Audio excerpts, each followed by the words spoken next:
Welcome back into the real with Joseph Latman. I am Joseph Latman. Happy Sunday to you guys. We celebrated another Browns victory Sunday. As the Browns get the win today over the Pittsburgh Steelers, 13-10. Welcome into Sunday Live. If you're new here, hit the subscribe button, hit the like button. Everybody hit the like button for me on the way in the door. That should just be an automatic. You know what I mean? Hit the like button for your boy.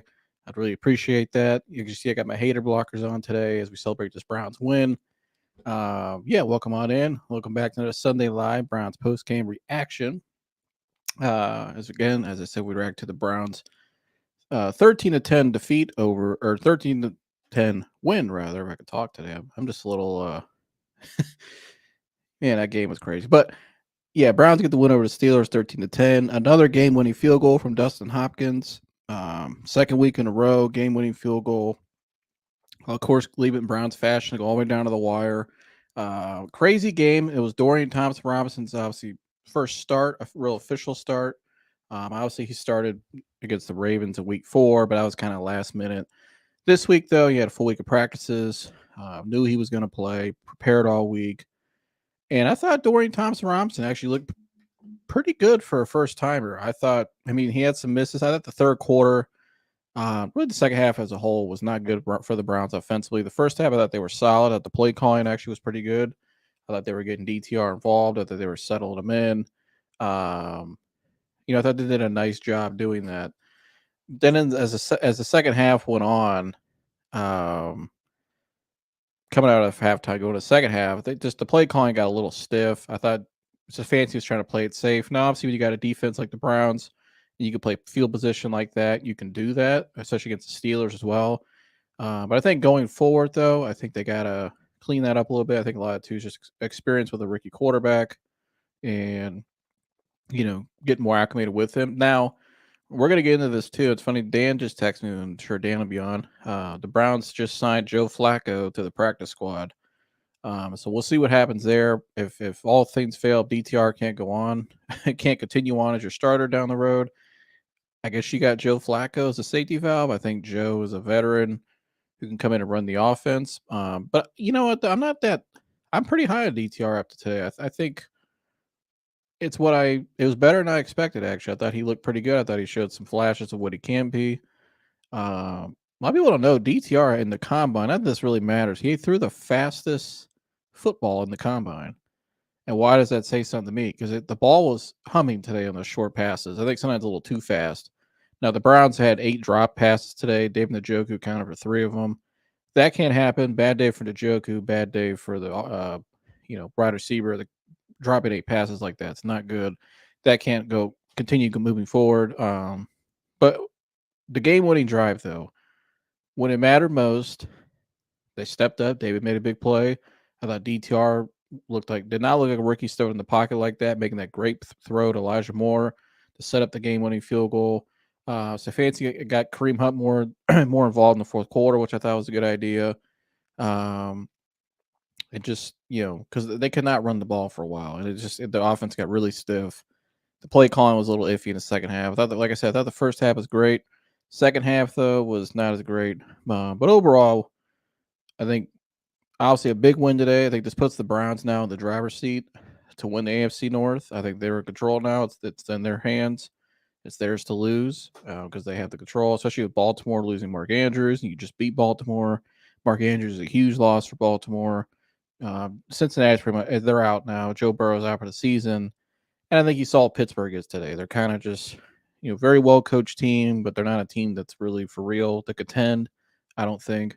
And I don't think a lot of people think that either. Kenny Pickett's just not. He's average at best. No, the Warren kid, he's a phenomenal player. He's gonna be their franchise running back for a long time. But other than that, I don't. And the defense again today, lights out performance from the defense. I thought Jim Schwartz, when he needed to, made some great calls, great schematics, great things in the scheme. The player that stood out to me on defense was Shelby Harris. I think he had 2 or 3 deflected passes, stuff to run there when he needed to. He really had a great game today to me. I mean, everybody had a pretty good game overall. But he really stood out to me. Shelby Harris up the middle, stuff in the run, deflecting passes, screenplays, taking those away. And then Myles Garrett was Myles Garrett. I think he had 2 sacks today. When you need Myles, he steps up, he gets it done, especially in the fourth quarter. So that's my overall and general take from today. Like I said, great win. I thought DTR looked pretty good for a rookie. I think we could see what he can do going forward. It's going to be tough. He's got to be better, obviously, next week. Next week's test against the Denver Broncos is going to be a lot tougher on the road and the altitude. He had to clean up some of those misses as well. Obviously, the interception. We've got to clean that up. But the kid was impressive, though, when you needed him most at the end. It's very tough for any quarterback, especially a rookie, to step up and make those kind of throws like that. The ball to Elijah Moore. And he threw some pretty tight passes today and some tight windows. I also like what Stefanski did with the direct quarterback runs. I think we'll see a lot more of that. They need to continue using that more. Very effective play for them. I think they should continue using, especially the linemen they have and the blocking tight ends they have. But we'll see what happens. I mean, it's gonna be tough, but I like what I saw at the end of the game there. I think you got to maybe ride out this kid one more week just to see what he is. If it doesn't work out, you got Joe Flacco now. You just signed him. So, but I want to see what DTR is. So that's my take on it. I'm letting my guests get up here. I'm finish up my dinner again. My mom is cooking. So I'm going to be off camera and I'll come back when I'm done eating, but I'll let my guys up here discuss. So without further ado, Chris Gergatis, Schnooks, or Dad, Mike. Welcome on back in. Dad, I'll start with you. What was your take on today's game? I thought overall DT, like you said, I didn't expect him to play as well as he did.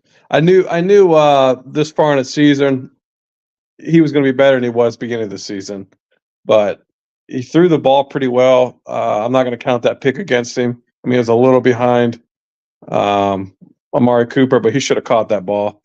So I thought he did a pretty good job. You know, the question is, can he do it every week? Can he do enough to give us a win? You know what I mean? Get us enough points to where we keep the defense off the field, give them some rest, and do just enough to get a win. So keep the operation clean. Yeah, you not turn the ball over. I mean, other than the third quarter, and I thought Stefanski did a great job other than the third quarter, but he may have been keeping DTR in a position where he wasn't forcing anything and just going to rely on a defense. I mean, I was bitching. I mean, you were sitting right next to me, and I was bitching about these screens for a loss, and I think there was 3 plays in a row that were for a loss. So, that's not always going to cut it. No. You know what I mean? We're just against a lousy team that couldn't score points. So, but overall, beat Baltimore, came home, beat Pittsburgh. I believe what you say. We're in the driver's seat. Yeah, I think we're definitely in the driver's seat. I mean, Mark Andrews being out for the Ravens. I mean, that's a tough loss for them. You take that safety valve away from Lamar Jackson. I don't know if they're going to be as good. You just load the box on them. And I think, too, the Bengals are out now. You saw what Pittsburgh is today. I think it's just, as long as DTR can just run the operation and not turn the ball over and continue to build off of what he's doing. He's a rookie, so his confidence can be really high after this game.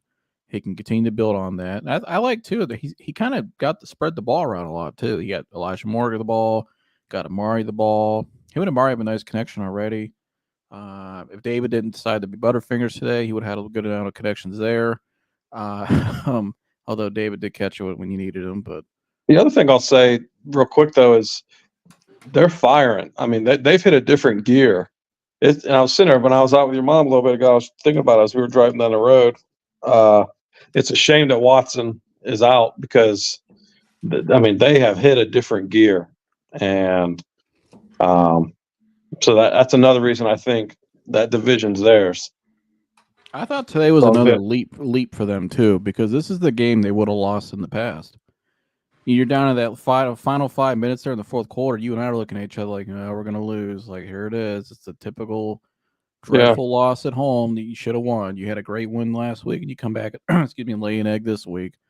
But they didn't know. The defense did what they needed to do. They played to their identity, and then the quarterback got it done. That last drive there by him was very impressive to me. Yeah, that pass by Elijah Moore, where, I mean, he was here. The floodgates were open. He was allowed to throw it down the field, and he made the throw. And once that throw was made, you just kind of knew. You know what I It mean? was a tight ball, and he stood in the pocket a lot today. He stood in that pocket and took some hits, but I like that. He didn't like try to. You see a lot of players like Baker. Baker used to roll. You know what he's going to do when he got pressure. What do he do? Run right, run right. Oh, That kid I mean, he wouldn't hang in the pocket at all. Yeah, that kid stood in the pocket today and took some shots, but delivered some passes. He missed some, but I like what I saw overall. I think they can work with this a little bit. Now, if it doesn't work, like I say, you just signed Joe Flacco. So, Gergs is in the house. Chris, welcome on in. What's up? It's game What's up, week, dude?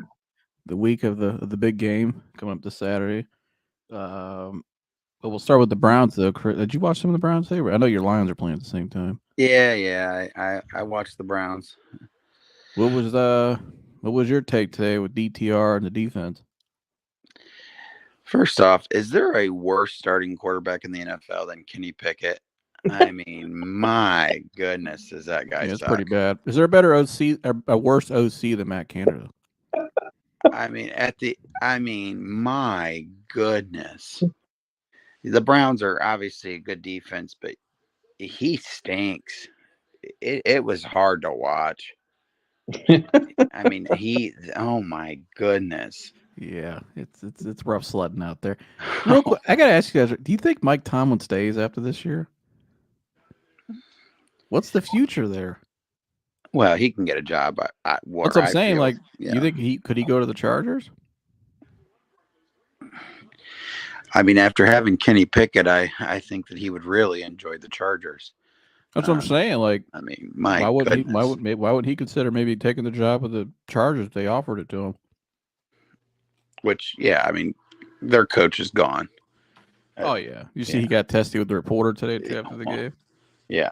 Oh, He was like, "Stop asking me that question." Pull the old Ryan Leaf, huh? Wow. He said, "Stop asking me that question." But yeah, he's out. I've always thought maybe Tomlin to the Chargers with that defense and Justin Herbert. I think he can do some damage out there. But what's the future in Pittsburgh? You're stuck with this Pickett kid. You know they're gonna be picking in the middle of the draft again because they never finished. They never finished at the bottom. Yeah, they're not gonna be like a quarterback. They have got to get a quarterback. He is. I mean, why are you still riding Pickett? He is awful. He is awful. Yeah. I mean, did he have 100 yards? I don't even think he had 100 yards. I think he might have had 80 or 90 yards passing. I got it right here. Where is it? Oh, here we go. He had 15 of 28, 106 yards. 106 yards. Thompson-Robinson threw the ball 43 times, 165 yards and a pick, but he was only sacked once. Yeah, and he had 8 drops. I mean, Njoku. Yeah. What in the world? Yeah, that was a bad day from him. Yeah, I thought it was a good game, obviously with the Browns. I don't know why Kareem Hunt didn't see much of the field and many attempts in the first half. I think that they got him the ball though later on, and that was pretty big. But I mean, good thing DTR played the Pittsburgh Steelers today because scoring 13 points isn't always going to win you games, but it will against Kenny Pickett. No, but I like what I've seen. He's played Baltimore defense and a Steelers defense his first 2 starts. That's a tough. Tough first 2 games of the league. You're talking about two of historically the best defenses in the last 20 years. So, yeah, I mean, it was Kenny Pickett. What did you like from him, though? What do you think? Do you think they can keep rolling with him moving forward? Because I know Dan was saying he doesn't think they can keep going with him. Maybe just put Flacco in there. They just signed him, but yeah. I think maybe you got to give the kid one more week and see what he's got. For sure. I don't think that you come in and start Joe Flacco. I mean, yeah, he's won a Super Bowl, but that was 100 years ago. Almost 10 years ago. Yeah, I know. I don't I'm not. Yeah, 100 years love- ago. Yeah. You know, it's funny. I told Chad this week, my uncle.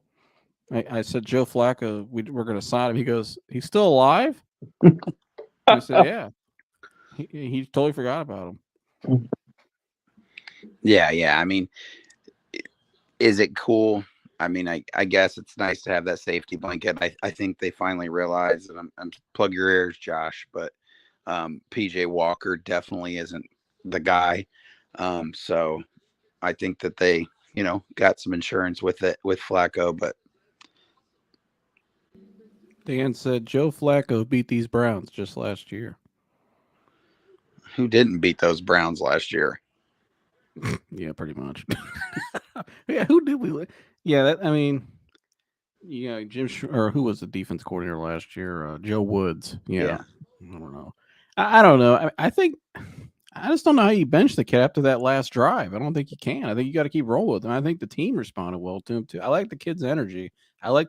They got he likes Elijah Moore, which I think is important too, because they seem to have a pretty good connection. Which you got to get somebody the ball, opposite of Amari Cooper. I mean, someone has to step up. But it looks like too him and Amari have good connection when it mattered most in the clutch. It looked like he was finding Njoku. He was finding everybody. Hell, him and Cedric Tillman were high school teammates out at Bishop Gorman in Las Vegas, and so. And I brought up earlier, he threw the fastest ball at the combine. Not that it's like a big thing, but you saw it on the short passes that Zippy has on that velocity. Ball. Yeah, the velocity, getting the ball out quick. I mean, TJ Watt outside of one play was irrelevant today. Yeah, like I said, if only they could play the Pittsburgh Steelers offense, time and time again. But because again, scoring 13 points isn't necessarily always going to win you games. This is the fourth time in this season that they won the game with less than 10 seconds. Yeah, I mean, it's back-to-back weeks of game-winning field goals. Yeah. Which I have never seen. Usually it's back-to-back weeks of losing on field goals. But yeah, I don't know. It's just something about this team. It's a little different. Yeah, I mean, the defense will keep you in games, and that's always a winning formula. If you have a defense that's going to keep you in those one possession games, then you always have a chance, and that's all you can ask for. Yeah. Dad, what did you think of that game-winning drive? Well, no, you already went over the game. What did you think? Not the game-winning drive. Excuse me. What did you think of the defense in the second half? I was looking at my notes. What did you think of the defense in the second half? The offense is 3 and out, but still able to get those stops like that. Usually you'd see them get gassed like they did in the first. Remember in DTR's first game this year, it was 3 and outs. The defense got gassed. Obviously, you're going against the Ravens, a much better offense, but I thought that was pretty impressive, though. They still went out there and kept getting stop after stop after stop. Something we've never seen. No, we've never seen that. I think it's a combination of two things: great defense, bad offense by the Steelers. But they did what they had to do. Didn't give any big plays in the second half. We got that run play at the beginning of the half, but yeah. But they did what they had to do. They kept, the Steelers' last possession. I'm sitting there thinking, oh gosh, here we go. You know what I mean? But to get them right off the field the way they did, and like I said, a lot of that's the Steelers. But either way, it's an NFL offense, an NFL game, and defense showed again who the hell they are, and they set the offense up to go down and win the game. I love the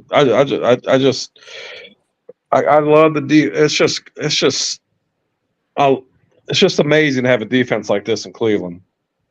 I mean, it just. Have you ever seen a defense? I mean, you were around in the '80s with those teams. Is this the best? I mean, I know the season's not complete yet, but through 10 games, is this the best Browns defense you've ever seen? Yes, and there were some good ones in the '80s. But this is, but see, also in the '80s they had unbelievable offense. Bernie was always throwing for 400 plus a game. But this is the best that I can ever remember. So, Well, we got the president of the PJ Walker fan club in the house, Maraska. Starting the DTR fan club next. Okay, all right. Yeah, Chris already said, he goes, Josh isn't going to like this, but they got to keep rolling with DTR. So, but now you're on the DTR train, so that's good. But welcome on in, my man. I was Thank you, recapping thank earlier. I thought I was pretty impressed with DTR today. I thought he overall looked pretty good. That the last drive was really impressive. And obviously, defense did what they did. Third quarter, they struggled a little bit, but found a way to win. So, what was your take on today's game? Here, I think they played tough. I think DTR got a little emotional after that big run, and I think that messed with his head. I mean, you seen him crying at the end. I'm happy for the guy. He played great, but Yeah. I think that just being a rookie in that predicament was hard on him. But defense played great. Offense, a lot of DTR's missed passes were not his fault either, which I will say. Here, the placement could have been better, but a lot of people were dropping balls. Yeah. Right. Yeah, I think they had 8 drop passes today. Mm-hmm. They better get a lot of reps in this week. Yeah, they better be on the jugs machine this week. They better be. Remember when Zach Smith and Tom Herbert said they took the job at Ohio State, and Urban Meyer found out 5 days in, it was 3 days in, the receivers weren't hitting the jugs machines, and he basically threatened them. They threatened their lives and told them they better be on the jugs machines or they're getting bladed. Like, it was that bad. Well, I think that's reps with DTR because of how much velocity he puts on the ball. I agree, but some of those passes today, like Njoku, I mean, those are just like you could have threw the ball and you would have dropped it still. Oh yeah, he's trying to take off running before he's catching the ball. Yeah, it's like that's just technique. That's like repetition. Like, you got to catch the ball. Like, come on, help your guy out. I mean, at what what point point? that many times? At what point are we gonna stop just looking at Njoku and just say, yeah, he's extremely talented, and just giving him that excuse? I don't know. He to me is definitely overrated. I don't think that's I think that's fair. I mean, he hasn't. Yeah, I mean, when you look at his career stats, you'd say, and you look at like you said, the talent, who he is, you say, well, gee, how come this guy doesn't have more? More to show. But I think I don't think he's top 5, obviously, but I think he's still a pretty good tight end. I think he could be Pro Bowl caliber. And I think maybe here at the end of the game when you needed him, he still made a play. He was big last week. He's been big in some games for you. I think too, it just his style of play too. When he gets the ball in his hands, I think can energize a team. I don't know. It is what it is. I mean, it is. I mean, but I still think he's an effective weapon because of speed. You put him outside. I thought that play today in the end zone, he could have had that ball. I thought that was just a really good, better defense there, but I thought it was a pretty good play. I like the design they were trying to throw it up to him, or was it? They tried to throw it to the bottom corner. Yeah, low. It was a good play by the defense, blocked his vision. But the guy that really stood out to me the other day, though, Josh, was Shelby Harris up front. I think he had like 3 deflected passes, I believe, or 2. He was all over the place. Obviously, Myles Garrett had his typical day. He had 2 sacks. Who really stood out to you on defense today? I would say, obviously the line stood out, but the secondary played great. Other than that big run. Yeah. They played great. Newsome missed a tackle. Yeah, Newsome missed a tackle, but I forget who was catching it. It was a screen, but Ward just came up and laid dude out. Lost his helmet and everything. That was just like, all right. Because the couple years I've been watching the Browns, the secondaries always sucked. They've been horrible, and it's like, oh wow, they're good. Yeah, pretty good. Yeah, they're damn good. I thought. Did you go to the game with Austin? No, he sold the tickets. We watched it at his house. Yeah. Where's he at right now? I texted him $900. Did he really? Yeah. He's like, I'm glad I did that before they announced Watson. I would have sold him too. Where's he at? I'd send him the link. Here, I'll text him. Yeah, tell him to get his ass up here. But he couldn't wait to come on here and talk shit about Stefanski. Oh, I bet. That's all he was doing the whole third quarter. Yeah, what do you guys think was going on there in the third? I mean, Dad, you said earlier you thought maybe he was trying to protect DTR, but I mean, what at some point when do you kind of just? I mean, at the last drive they let him throw it loose. I mean, you gotta let him loose a little bit. Well, he didn't have any choice, but it's kind of like I don't know. I'm a believer, and you got to let the horses run. So that's you can't go the rest of the season with that strategy. Yeah, you know what I mean. Mills. I mean, the Steelers just showed, hey, okay, we're going to take away all the short passes. Mm-hmm. All right, and then they were just stifled. So you can't do that at every game. He's going to have to, if he's going to play that guy, he's going to have to be able to throw the ball down the field. You just can't run that all them short passes constantly every game. You're eventually not going to win games. No, Chris, what was your take on Stefanski today? Same as every game. What in the world is going on? That dude stinks. I mean, that third quarter was bad. I'll be honest. That third quarter, I was getting pissed. Why isn't Kareem Hunt running the ball in the first half? I don't know. I don't know if they're trying to preserve him for the fourth quarter, which, I mean, it works. But, I mean, I agree with you. Put him in there a little bit more. Like, on the goal line there, I know he challenged and got the touchdown, but it's like Kareem should just be in already. I mean, I know Jerome got it, but Kareem should be your go-to guy every time on the goal line. It shouldn't be a question mark. I agree. Yeah, I thought DTR threw the ball 43 times. I mean, I thought that he actually did let them, but maybe he thought, their best offense is going to be playing defense against Kenny Pickett. Do the Jim Tressel way, play field position. Yeah, I'm telling you that. Woo, what a yawner that guy is. He is horrible. I have no idea. Trubisky's their backup, right? Yeah. Why in the world isn't he playing? I mean, I know he sucks too, but he's not worse than Kenny Pickett. I could promise Who sucks you worse? Yeah. Who sucks worse? Well, I mean, they got to play Pickett because they gave the pickup on him. Yeah, and he's a Pittsburgh guy, so they got to play him. But some of the fans, but a lot of those Pittsburgh fans are still bought in on that guy.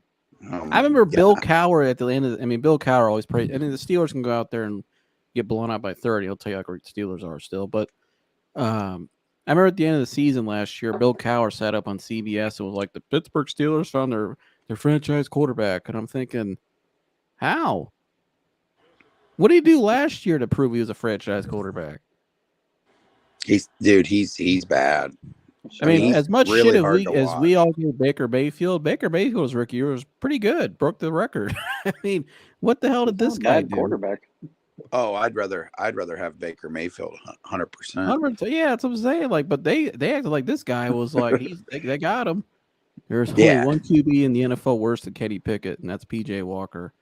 I don't know. I mean, at least PJ won some games. I mean, that's what I'm saying, dude. With a smile on his face. Well, I mean, Kenny Pickett. I mean, they're 6-4 too. I mean, the Steelers are winning games completely despite of Kenny Pickett and that offense. I mean, it's unbelievable. They actually have weapons, and they're just. He's horrible.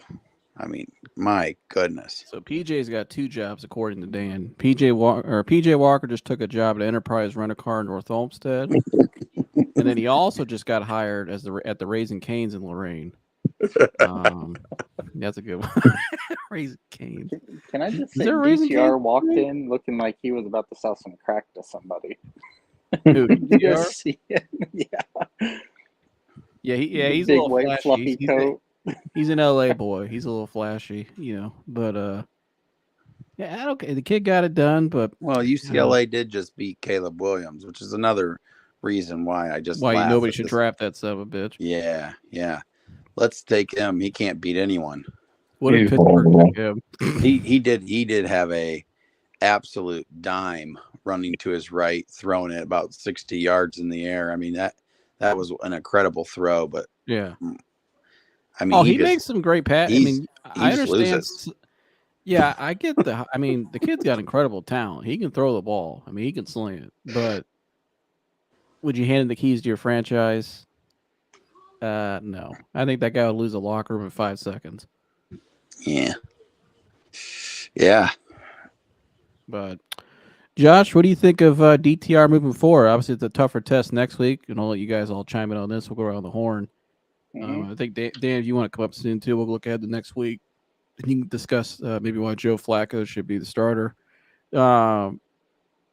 What do you guys think of DTR going into next week's game? A tougher environment. Obviously, Denver's playing tonight right now, but going in the Mile High, altitude.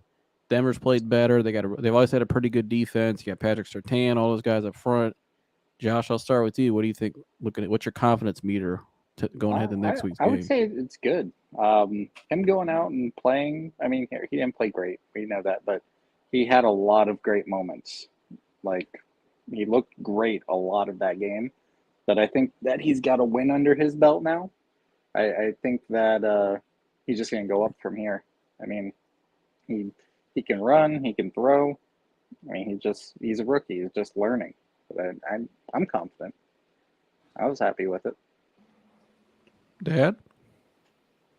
I'm confident too. I mean, I'm just the biggest thing is just worry about the altitude difference. But I mean, here, if Denver blows, I mean, I'm sitting here watching. I mean, gosh darn. So they have the worst offensive line in the league. Yeah. So, okay, you got the worst offensive line versus the best defensive line. I mean, the Browns should go in there and win that game. It's just I'm looking at Russell Wilson once. He's been sacked once tonight, hit once, hurried once, and 8 dropbacks. It's their game to lose. If you know what I mean. If they go in there, okay, yeah, just beat Baltimore, just beat Steelers.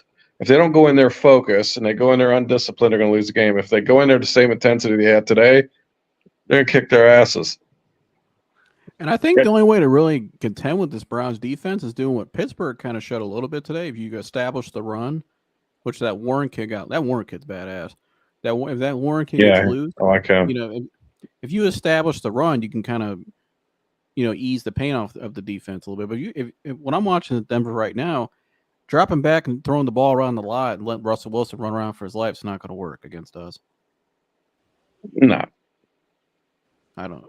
Chris, what would be your confidence meter if you were a Browns fan for next week's game? I mean, I think you're looking at yet another 13-10 type of game. I mean,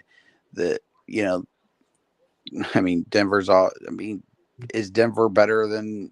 I mean, Denver to me is another Steelers. I mean, although no one's as bad as Pickett, but Russell Wilson's pretty good, but at the same time, I mean, their defense is probably the same, if not better than Pittsburgh's defense, Denver.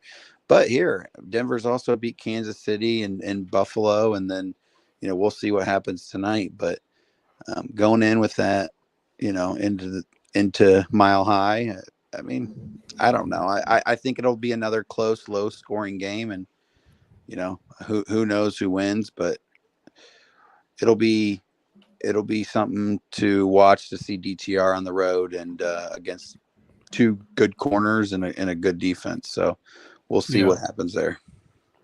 David Njoku with the Turkey Bowl stat line: 15 targets for 7 catches. Yeah, 3 drops. Yeah. Was that the Daylor stat line? Or how many targets did Daylor get? Maybe I don't know. Probably 1 because he always blew his. He always blew his hamstring out or his Achilles, and he was done. You got that Richard Bacon off the chest. That yeah. I mean, my goodness, that's Lord Bacon. Yeah. Oh, I thought Dan said there. Dan, did you say something about there being a game this Thursday? I thought. Did he say that when it shows? He was going to try. He said it was in the works. Yeah. We should run the ball more than we throw it. No excuse for 43 drop back passes and 29 runs with a rookie under center. Just back. I agree. Yeah. I think 43 is too much. Now, here's where I think it could be a little. We get the context of the number 43 when you're going against a defense like Pittsburgh. So a lot of times, a lot of those passes, when you have 8 drop passes, a lot of them were just short, those little 5-yard stick routes. A lot of times when you're going against defense like Pittsburgh, you can't get the run going. Those little short passes is equivalent to like a 3-4 yard run to keep you on schedule. That's really what they are. They're run really plays. They're basically run. I think that's a lot of what that was. I think 43 looks like a lot. It is probably a little bit. I'd probably keep it around 30 to 35. But that third quarter was so bad they couldn't run the ball and just to drop passes. I think a lot of times you have to throw the ball, but he can do that because he has such a laser arm. I mean, you saw it; those little short zip passes. So I kind of understand the philosophy of it because a lot of times those make up for the run plays. If you can't just keep handing the ball off. You're not getting anything. I mean, at one point it was like, how many plays negative? I mean, it was like it felt like 5 in a row, just negative plays. Just Cam Hayward was back to the line of scrimmage. Yeah, I mean, just they could not run the ball. They just Pittsburgh, they stepped up, but if they don't drop the passes, they probably still stay on schedule there, And then not only that too, they had to play to remember the Harrison Bryant, the nice little play action pass, but it got taken back because James Hudson had a hands to the face penalty, which negated that. So just a bad luck there, but they got it done in the end. Who's a guy, Josh, I'll start with you. Who's a guy in the receiving core outside of Amari Cooper? I mean, Chris mentioned Elijah Moore. We saw Cedric Tillman get involved a little bit more today. Do you think maybe we see more from Elijah Moore going forward, more volume, a little more? I think so. No more jet sweeps? I think that's the next guy. Yeah, no jet sweeps. That's when they ran it worked, though. But, I think Elijah Moore is the next guy. I couldn't even tell you who's after that, to be honest. Cedric Tillman, who's the rookie, who was his teammate, Bishop Gorman, in high school, big powerhouse out in Las Vegas. Which they got him involved a little bit more today, Tillman. I like Tillman. I think he could be decent, but I don't know. I feel like you said earlier, Elijah Chris. Moore. Yeah, go ahead. No, you're good. I'm happy they moved him to more of receiving than running. Yeah. Yeah, it's like you said earlier, Chris. Somebody else has got to step up besides Amari to help this kid out. We cannot just go, key in on Amari every play. Yeah, absolutely. I can we just talk about the Detroit Lions being 8-2? Hold on, let me respond to this real quick. I'll let you get it off. Shout out to Chad, my man. Chad's in the chat. Not sure if you've already talked about this, but Flacco versus DTR. What's your take? Who should start? So my take, Chad, was I think because the way DTR finished the game, and it was his first start, and they won. I thought the last minute drive there was impressive. I think you got to roll with him next week. It's gonna be a great test for him in a tough environment against really good defense. So I think if he passes that, then you got your guy. I think you just keep rolling with him. But if he plays bad next week, Flacco gives you that safety valve. Now, I think Flacco can come in and manage the offense just because of his experience. He's been in similar offenses before. But DTR, though, I want him to work because he's younger, obviously. He's got better zip on the ball right now in this point in his career. And I think I like the run option, too. I mean, I know, Dad, you like that. I think his running ability, the direct runs, I think that's a play I want to keep in there. Yeah, I like because, man, is he fast? I mean, but you want to keep him in a predicament where he's not getting smashed. You know what I mean? Yeah. But yeah, 2 or 3 of those a game where, he just runs to the outside, gets out of bounds, because that keeps the defense obviously off balance. It's like having a 12th guy in the field too. So I like that. But I go back to I want to see more of this Tillman. Yeah, I do too. I think they should. He's a big receiver. I want to see and obviously I like when he laid out Van Noy last week. I mean, I want a guy like that getting the ball more. I want to see what he does. You know what I mean? I want to see him stiff arm some people and well, I mean, that's the guy he drafted. Throw him the damn ball. Let's see what happens. Yeah, and I didn't know they've had chemistry since high school. So they know each other, and they've been working together all season long in the practice squad, or the what's that called? Team reps. Yeah, second team rep, scout team. Yeah, working together in the scout team. So Dan said to win a playoff game, Flacco needs to be under center. DTR is not ready. I think that's Well, probably why they got Flacco. exactly. Yeah. But Flacco can't go yet. I mean, he just got signed. So, But could DTR be well, ready by the end of the year? and that's I mean, and that's the why kid's got you 7 games left. and that's why you sign Flacco, and because I don't think Flacco comes in and starts next week, because you got to see and try to see if he is ready, going in. But I definitely think that you sign Flacco based on, all right, 2-3 games down the road. If we don't think he's ready, then we're going to make that move heading into the playoffs. But yeah, I don't think you do it now. No, I think not only that. I mean, here, if Brock Purdy could make it that far last year, why can't this kid? If he keeps getting better each week, I mean, you got to keep rolling with him, wouldn't you? Yeah. It's just an insurance policy, I think, with Flacco.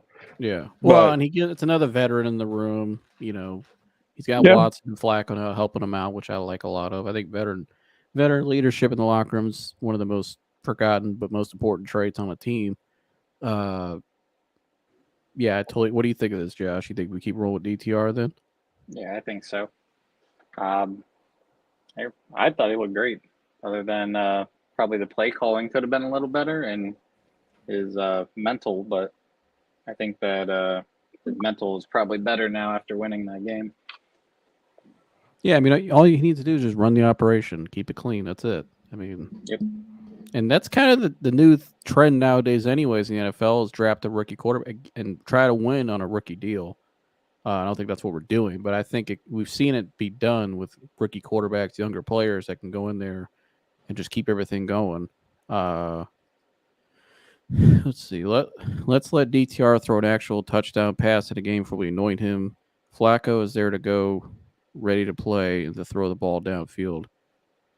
Yeah, but I mean, he could throw a touchdown pass next week, though. I mean, he can keep rolling. I don't know. I mean, we know who Flacco is, but Flacco also just coming off the street, basically. He's old. He's got to really warm that arm up now. He's got to get like some icy out on it first. And, he's not. What'd you say, Chris, earlier? It was 100 years ago when he won the Super Bowl? Yeah. They got to get him away from his walker. I agree. I agree. Stretch him out, Obviously, let him throw a touchdown pass, but that's what we're trying to say. We want to see that, to see what he's capable of. We know what Joe Flacco is, and I mean, let's be honest. I mean, we're not anointing Joe Flacco either. No. Right. I just think if DTR works, you got to keep going with the kid, because I think he gives you more that quarterback run and just that. I don't know. He's got a better arm right now. I mean, Flacco's arm. I don't know how good Flacco's arm still is. You got to see if he works. You just got to see. I don't know.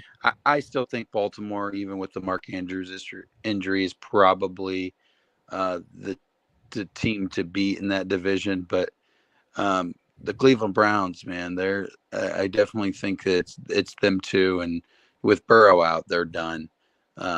Pittsburgh. Yeah, Kenny Pickett, I mean, they might as well have Browning, which, by the way, I actually think that kid looked pretty good on Thursday. But, I mean, which kid? Browning, the backup for Bengals. I actually think he came in. Jake Browning? Yeah. Washington guy? Yeah, I actually think he came in and did pretty well. But still, with that, they're not a team that's scary anymore. So there you go.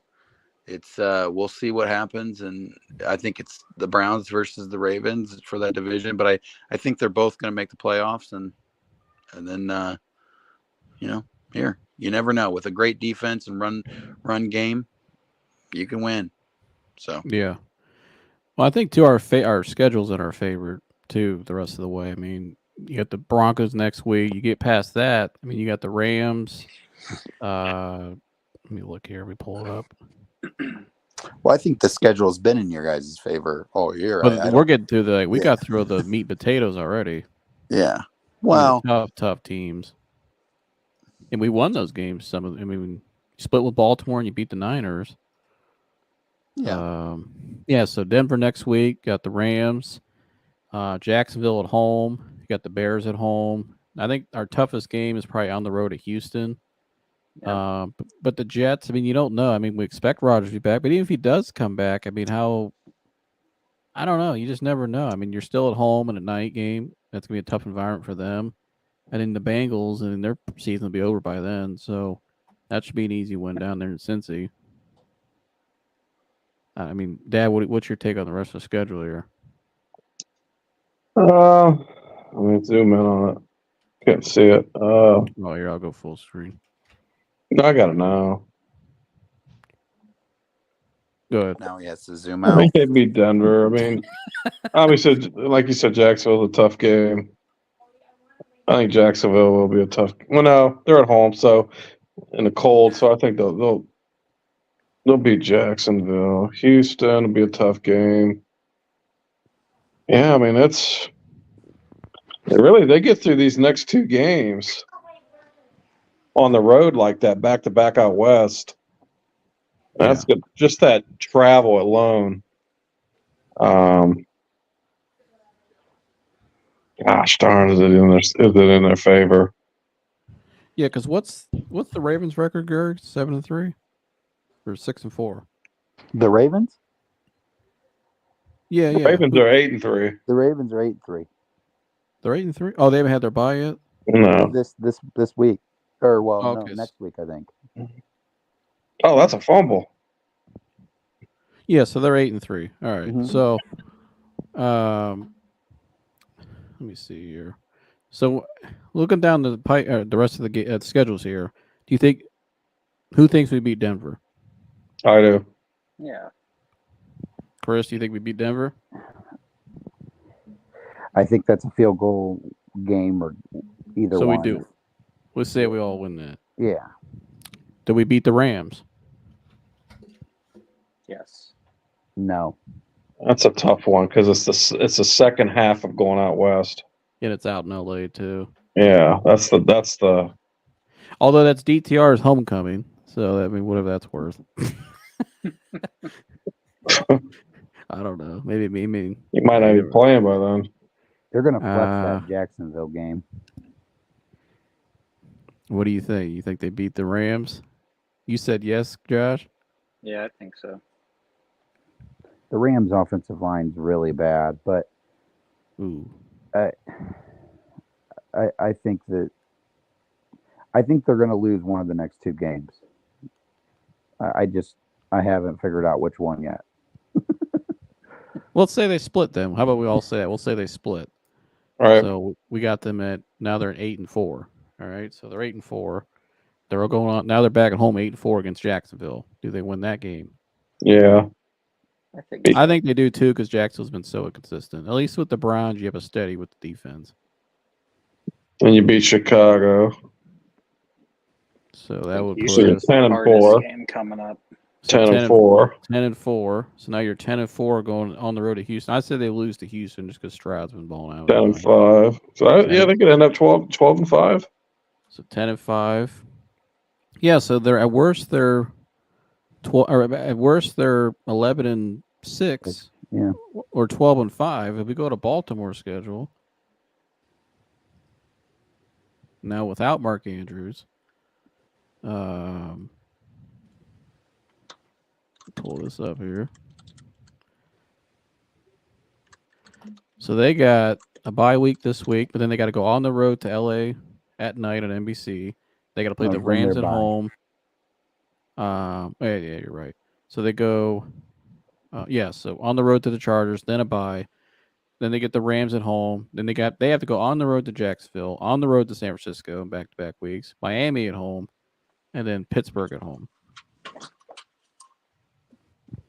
So did they beat the Chargers next week? Yeah. Josh? I think so. So you think they go on the road and beat the Chargers, the Ravens? Yeah, I think so. I think the Ravens are one of the best teams in the league. I know they've. See, I think this loss of Mark Andrews, I think it's a bigger deal than people think.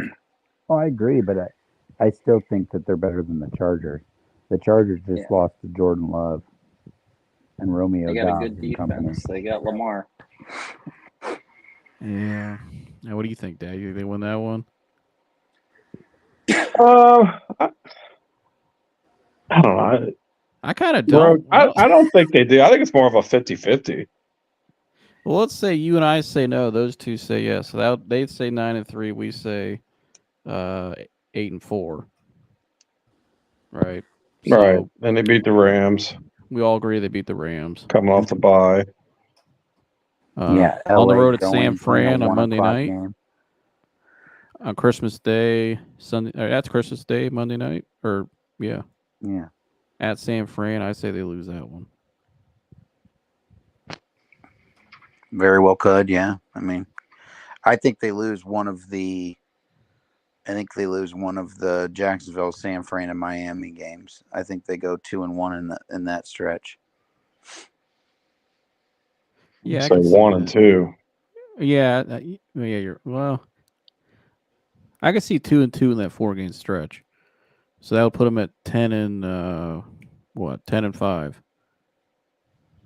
And then they beat Pittsburgh, which put them at 11-5. Or no, excuse me, 11-6.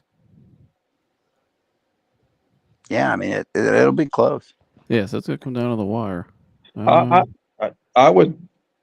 I would bet Pittsburgh. That's going to be Pittsburgh's season right there. They're going to want that. I don't think that's going to be an easy game for the Ravens on the road. The last game of the year, you think it would be, but that's going to be Pittsburgh's season. It's just to spoil it for the Ravens. I don't think that's going to be just a walk in the park for them. Well, that's in Baltimore. But, yeah. But still, yeah. I mean, I think the Miami game. I mean, if Miami can score points and get in the shootout, I mean, you're asking the Ravens supposed to come from behind that game or go score to score with them without Andrews. I don't know. I mean, they could finish 10 games. I mean, as a 10-win team. I don't think that's. I don't know. I think it's a bigger loss than people think. No, he's their guy, but they still have by far the best quarterback in this division right now, and it's not even close now with Watson out, and you got to go with that. He said, "Y'all got me rolling. Good stuff. What's your take on the running back situation? Ford and Chubb after this season? Do we keep Hunt? Absolutely, we keep Hunt. I would bring all three back personally. I think you have to keep Kareem around one more year. I think as long as you're contending and Kareem can play, you got to keep Kareem in the locker room. He's a glue guy. He's the energizer. His swagger, his style, just his toughness. And he's from Cleveland, so we need some more of those guys in the locker room. What do you guys think? Okay, picture this season without Kareem Hunt. Well, you got to put in context though. Without Nick Chubb, I know that, but just how much he's been able to contribute. The guy came right off the street and plugged right in. Well, yeah, I mean, put it like this: who's been more of a bigger contributor, Jerome Ford or Kareem Hunt? Kareem Hunt by far. Yeah, so they should have brought him back, which I said, and Mike argued with me about it. Mike kept saying, no, we got to roll with Jerome, and I like Jerome Ford at college. I think he can still be a nice player. He's getting better each week. But Kareem Hunt's Kareem Hunt. Like, come on. I want them to keep him. I just don't think they will. It sucks, but I don't think they will. It's like Dan said, though, the decision will be up to the new head coach, maybe the new regime. So it kind of, I think it all depends if what happens. I mean, but if he's a key contributor on your team and you do well and you go to the playoffs and win a game, you got to bring him back, I think. And Nick Chubb's not playing right away next year. It's gonna take him like about mid-season to get back to full strength. And you're gonna get him. You're probably going to get him for. He knows his value's not. Here, no one picked him up but the Browns. You know what I mean? So coming out of his physical in New Orleans, allegedly. Yeah, he's going to take less money. Yeah, you know what I mean. I love the guy. He's great for. He's great for I just think he's dude's just a bolt of energy for that offense, man. I just love everything he does. He plays so fucking hard. He goes out and he catches balls. He just. That's the kind of guy. He fits AFC North football. And if you can get him for a bargain, you keep him on the team. Just imagine what he would do if he got the ball in the first half. Right. It's just, I already told you what I thought should happen to Andrew Berry for letting him go last season. I won't repeat it, but I mean, hell yeah, you bring that guy back. If he's still, I know he's taking he's beat up a little bit, but going into next season, if he's feeling good, bring him back. I mean, he still contributes, and you're going to get him for nothing. Yeah, I wants agree. to be there. Yeah, and that's it. That's you're right, and that's the other thing. The dude wants to be there.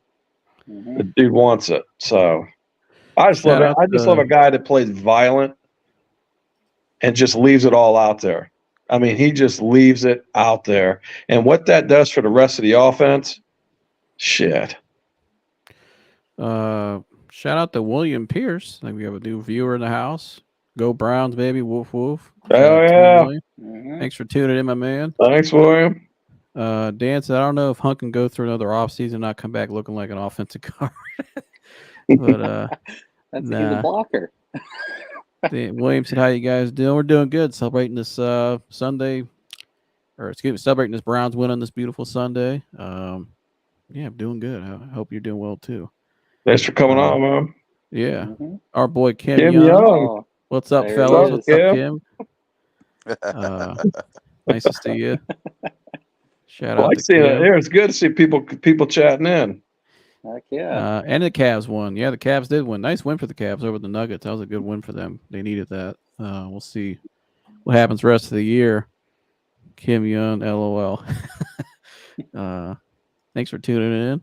Uh-oh. We got trouble in the house. Trouble. I thought it was Austin. Mike has woken up. He has arisen. Yes, has I have slept. I slept through the hangover. I am good. You had that rough of a day with that game? I mean, I had. Are Let's you see. cracking one I just open right had- now? No, that's ginger ale. That would be a ginger ale. You're here. I just hear something cracking. No, I am. I'm retired round from two? drinking for the day. Retired from drinking. Yeah. All right. Well, Mike, we went through a lot so far. We gave our takes. We thought DTR overall was pretty impressive in his first game. Got to keep rolling with him, even though they just signed Flacco. I mean, they were going to sign him no matter what. I think you needed to sign someone like that for the background because, I mean, God forbid DTR gets hurt too, but like this team needs somebody who can manage a game, and DTR can do that for you. He's a little bit more athletic, but if DTR gets hurt, you don't want to be rolling into the playoffs with PJ Walker. Joe Flacco at least gives you a chance to manage a game. That's all I think that is, and a more veteran presence. Yeah, well, I decided agree. now to help DTR along his way. Oh, you cut You know out. what I mean? Yeah, you cut out for a second. No, I think too. I think, like I was saying earlier, I think the way he looked in that last drive, I think he was pretty damn impressive to throw to Elijah. And then once he hit that, he got real comfortable. And David finally caught a pass. And then, the rest was history. I think you got to keep rolling with the kid. I think, too, his quarterback, the quarterback draw or the quarterback run, direct run he gives, I like that option. Yeah. I think the kid's got something there. You just got to keep rolling with him. Yeah, no, I agree. I thought he was pretty poised. And let's not forget either, it's his second start and his first Against start two where pretty he's good got defenses, too. Yes, and he made some clutch throws down the stretch against what I would say is probably the third best, well maybe fourth best defense in the league. Had more passing yards than the Steelers' first round picks, so there's that. I think he's only going to get better. Gergs was lighting in the Kenny Pickett earlier. He is horrible, dude. He's so bad. Do you agree with Gergs? Did you say Gergs? He's the worst starting quarterback in the league. Yeah, absolutely. Damn. Give me better Zach than Wilson. PJ Walker. Give You me take the Zach Mormon Wilson. MILF Hunter? You take the Manhattan MILF Hunter over Kenny Pickett? Yeah, at least honestly, I've seen. swag. Yeah, I was about to say I've seen. Gives some I've seen incentive. Zach He'll go out there and Wilson. win a game for you. Go ahead, Mike. I've seen Zach Wilson make more plays than I've seen Kenny Pickett. And you know what this? I don't. Well, it's not sad for me. I'm a Browns fan, but the most unfortunate thing for Steelers fans and the Steelers is because of their defense and because of their coaching, they're probably going to end up 8-9, 9-8, and not have a premium pick to ever draft a quarterback. We were talking about that earlier. We said too, like if you're Mike Tomlin and the Chargers job's available, why not just go to the Chargers? Yeah, I mean, why not? He could, if the Chargers want a defensive-minded coach. I mean, you're getting Joey Bosa, Khalil Mack, right? He's Derwin James. You got weapons on that D. Right, he's got a great defense. You just get the right OC in there to work with Herbert. It would be. I think he'd do well out there. Or if you're Pittsburgh, you trade your first pick, your mid-teens, low 20s pick for Justin Fields. I mean, there's options out there, Kyler Murray or something like that. I mean, Pittsburgh isn't far away like normally, no. but would you do what? I think it's awful. Did you hear Colin Cowherd? He said they should do, and I thought it was kind of crazy. He said if he was the Pittsburgh Steelers, he would package T.J. Watt in first rounder to get Caleb Williams. No, I think you would just might as well shut down the franchise. I'm not on Caleb Williams, man. I can't do it. He's painting his fingernails. He's crying in his mom in the stands. Thank you, Dan. That is true. Tommy DeVito, who's living with his parents in the basement, who just started for the Giants. He was running the pizza shop he was running the pizza shop, the DeVito Pizza Shop in Brooklyn. Yeah. That dude sounds like has more multiple touchdown games than Kenny Pickett. And what has DeVito started? 2 games now? That's it. Yeah. 2-3 games. In his career, and the Giants have struggled. The Giants still have nearly the weapons Pittsburgh has. Like George Pickens. I was about to just say that too. Yeah. Go ahead. Yeah. Yeah, no, I was just going to say, the Steelers have, George Pickens, even though he's a little bit of a head case, I think he's better than any receiver the Giants have. Hell, I would say Deontay Johnson is probably better than any receiver the Giants have. It's just such a failure in coaching. See, Chris, what I would be interested in is, I could see them going after, a Kyler Murray or a Justin Fields, but will it work with Matt Canada? Is Mike Tomlin going to fire Matt Canada? Listen, Matt Canada is going to be Stefanski's offensive coordinator at the University of Miami of Ohio next year when they both get their job there. I mean, you're still on the fire Stefanski train with 7-3. Okay, whatever. I don't even care anymore. You're just speaking foolishness. But go on. Matt Canada stinks. No, Matt Canada's awful. I love how they gotta be the worst in the league. Didn't they tell him? Didn't Mike Tomlin force him to come down onto the sideline thinking that would help or something like that? Because wasn't he a booth caller for a while? Yeah, I noticed that today. He was like, "Get your ass down here." But I don't know. You know what I think is amazing is that as everyone, was like, "Oh, AFC, so great." There actually has been some pretty bad football. There's been some downers. Yeah, I mean, I think football. I think football across the entire NFL this year has hit its lowest. It's just not good. I think defense is just catching up. Not a lot of good product. Quarterback plays at an all-time low. A lot of these quarterbacks really stink. They're overpaid. I just think football is at it. We've been talking about this, Dad. We've heard other guys like my guy. Coach JB over on his show, he has former vet Matt McChesney on his show all the time. Some other Eric Weddle comes on. A lot of these old guys that were great players in the league. They all say the same thing too. Just the NFL product right now, I think it's just been low all year. I don't think it's as good as people think. I know Dan doesn't like college. I think college is much better right now. I'd still rather watch the pros personally, but college. I'm saying from a purity of football. The way the game of football is supposed to be played, I don't think the NFL product this year has been great. I think the quarterback plays low across the league, tackling's low, and the rules too. The refs, it's too much officiating. It's over officiating. The refs have too much input to control the games. What do you think about that, Dad? We've talked about that a lot. Just the whole product this year. I've liked college better growing up. I like pro better, but for a long time I've liked college better. I don't care that they're not pro athletes. I don't care. I like college football better. I like high school football.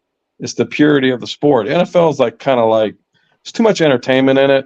It's kind of like pro wrestling in a sense. The refs control it too much.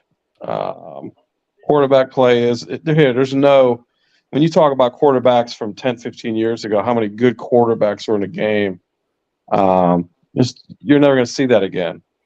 And the style of quarterbacks now is no more pocket passing. That's not promoted anymore. The guys get quarterback jobs for the wrong reasons. And that's why the quarterback play sucks. So it's not. I love college football. I love and it's kind of corrupt, just like pro football, but I think it's just more exciting. It's just more exciting.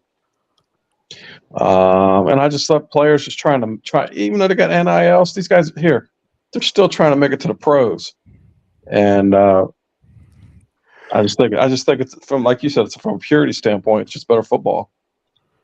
I just think, when you look at the pure game of football, I think tackling, like fundamentally, college is much better.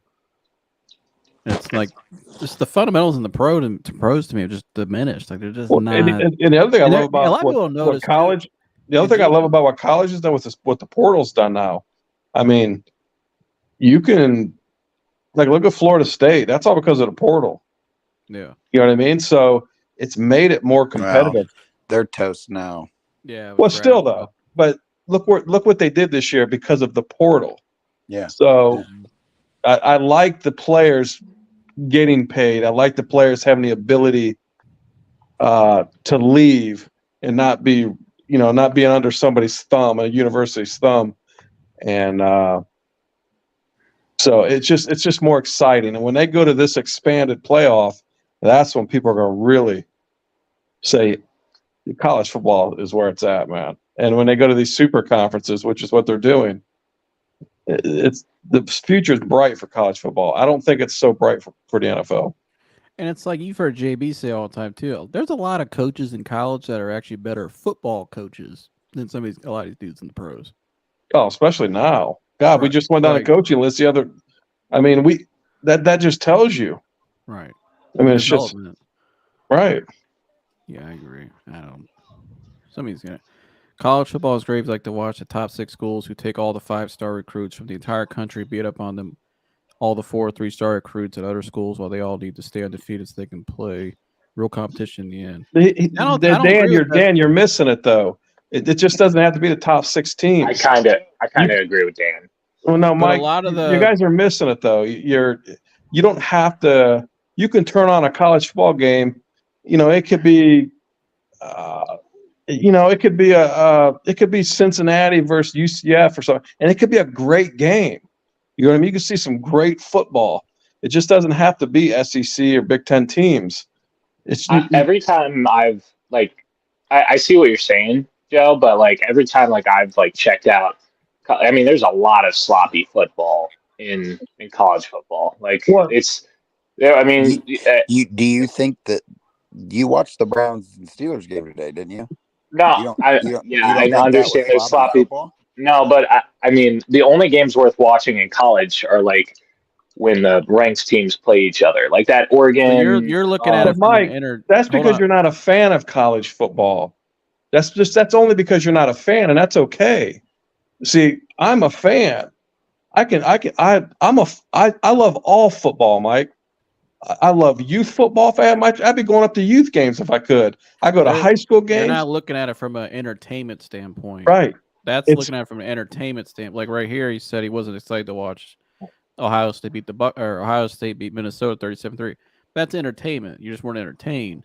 But I'm talking from an actual people that if you played the game and love the game of football, really know the game, fundamentally you have to say college is much better. And a lot of guys, I mean, I can bring many examples. I can pull up on the screen right now. Many guys with big credentials that can come here and tell you it's much better fundamentally. There's a lot of ex-pros that say they can't watch this anymore. They don't want to watch it anymore. They're just disgusted with what they see. And it's just not. And I mean, and I don't think the 3, 4, 5-star thing, I don't think that really matters. Because, I mean, Chris, you know this, at Michigan, I think you guys got a lot of 4th 3-star recruits. Ohio State's had more recently. I mean, here, Ezekiel Elliott was a 3-star recruit. Joey Bosa was a 3-star recruit. Tommy Eichenberg would be a nice draft pick right now in Ohio State, off the top of my head. He was a 3-star recruit. My Trey Tucker, who I know he's playing for the Raiders right now, increasing his role. I think he was a 2-star recruit. I mean, it's just all about coaching, development, and guys who are hungry. The guys in college are more hungry than the guys in the pros, and that's why the product's a lot better too. And they're just better coached. They want to list. They're willing to be coached. I don't think the pro game is just. It's just not. I don't know. What's your take, Chris? Because you watch more college. Well, I just think it comes down to, like the Ohio State versus Minnesota. Yeah, that's not the game to watch. But as Joe said, you just got to find the right games that it's like, okay, yeah, Houston versus Cincinnati or something like that. That's going to be the competitive, games. You got to understand that, Minnesota versus Ohio State is probably not the game to watch if you want a close game. I mean, that's just is what it is. But you don't always have to watch the Alabama versus Tulane's, or South Alabama versus North. It just, you just got to find that game and understand that, in college there's 106 Division I schools or something like that. Yeah, and that's going to happen. The 106 best. I was just geographically football. Too. I mean, geographically, some places like up in the Northeast, all my family up there. They don't. It's not football. Is not like a. They don't really develop talent up there. Here's the difference. The main difference. It doesn't matter if it's not. You can't have any given Saturday. College football is still about football. The NFL has a lot of what the NFL does is just completely about entertainment. It's a TV product. I mean, the Super Bowl is an absolute. I have to force myself to watch the Super Bowl. Why can't it just be about football? Why can't it just be about football? Why do these defenses, when they get a turnover, they got to run down and pose in front of the camera? Look like a bunch of idiots. You just did your job. You know what I mean? Just play the damn game. That's what drives me nuts about the NFL. It's the entertainment. Take the entertainment out of the game, and I'd probably like it better. Yeah, it's the best players in the world. For the Michigan Wolverines. What's that? Kenny Pickett would not start for 10 college football programs right now. It's just the quality of the overall game is better in college. I think it's better, and I think it's even better in high school. Oh yeah. I mean, it's the purity that you're looking for. NFL has zero. I'm not talking about entertainment. I'm talking about purity of football. Right. That's the difference. The NFL is nothing. It's all about entertainment. And that's what it just drives me crazy. That's why I watch football, to be entertained, though, to be fair. Yeah, but see, I'm not looking for that kind of entertainment, though. I'm looking for football. I'm a football guy. I want to watch football. That's how I'm entertained, by guys executing, playing fundamental football and just doing their damn job. Guys like Nick Chubb. That's why I love Nick Chubb so much. Why? He just plays football. Lamar Jackson, he just plays football. He's a great football player. You know what I mean? I can't stand the entertainment and shit. It's destroying the sport. And that's what a lot of these ex-pros are saying. They can't even tolerate it anymore. I mean, I think that's just old man yells at cloud, like the old pros in the NBA. Old man, Mike. That's Mike. That's somebody that's played football. I played football, Mike. I played. No. I don't mean you. I mean like the old head. No, NFL. It's not. It's not. You can't say that. That's a lazy take. It's disrespectful. Some of those guys can't even walk because they go back and watch some of those games from that era versus these games. Those games were about football. These guys were out there playing. They got paid. They didn't get paid like these guys, but these guys were more about winning. What football's about, the spirit of the game, man, what it does. And they played it the right way. Right. That's what, and a lot of these ex-players, it's not old man hating. It's just, these guys sacrificed their bodies. I mean, they didn't have half the shit these guys have now. And they had but they played the game the right way. They respected the game. That's what's missing nowadays, the respect of the game. That's what all this is about. And it's not from everyone. So if you go down to college, you go down to high school. It's not for everyone, but in general, though, the product is suffering. It is. I still like it. Yeah. I still like it, but I just like college better, and I like high school better than college. The more pure it is, the more I love it. Yeah. To me, it's about football. Just the game itself. I mean, it depends what you like at the end of the day. Everybody has their own taste. I know. Right, exactly.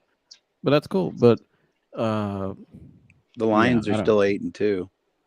Oh yeah, give us a Lions recap, Chris. It's going down in Detroit. Yeah, I didn't watch that game. What happened? Well, actually, Jared Goff probably played his worst game since coming to Detroit. He had 3 interceptions, where all 3. I actually thought he was Kenny Pickett for a second, but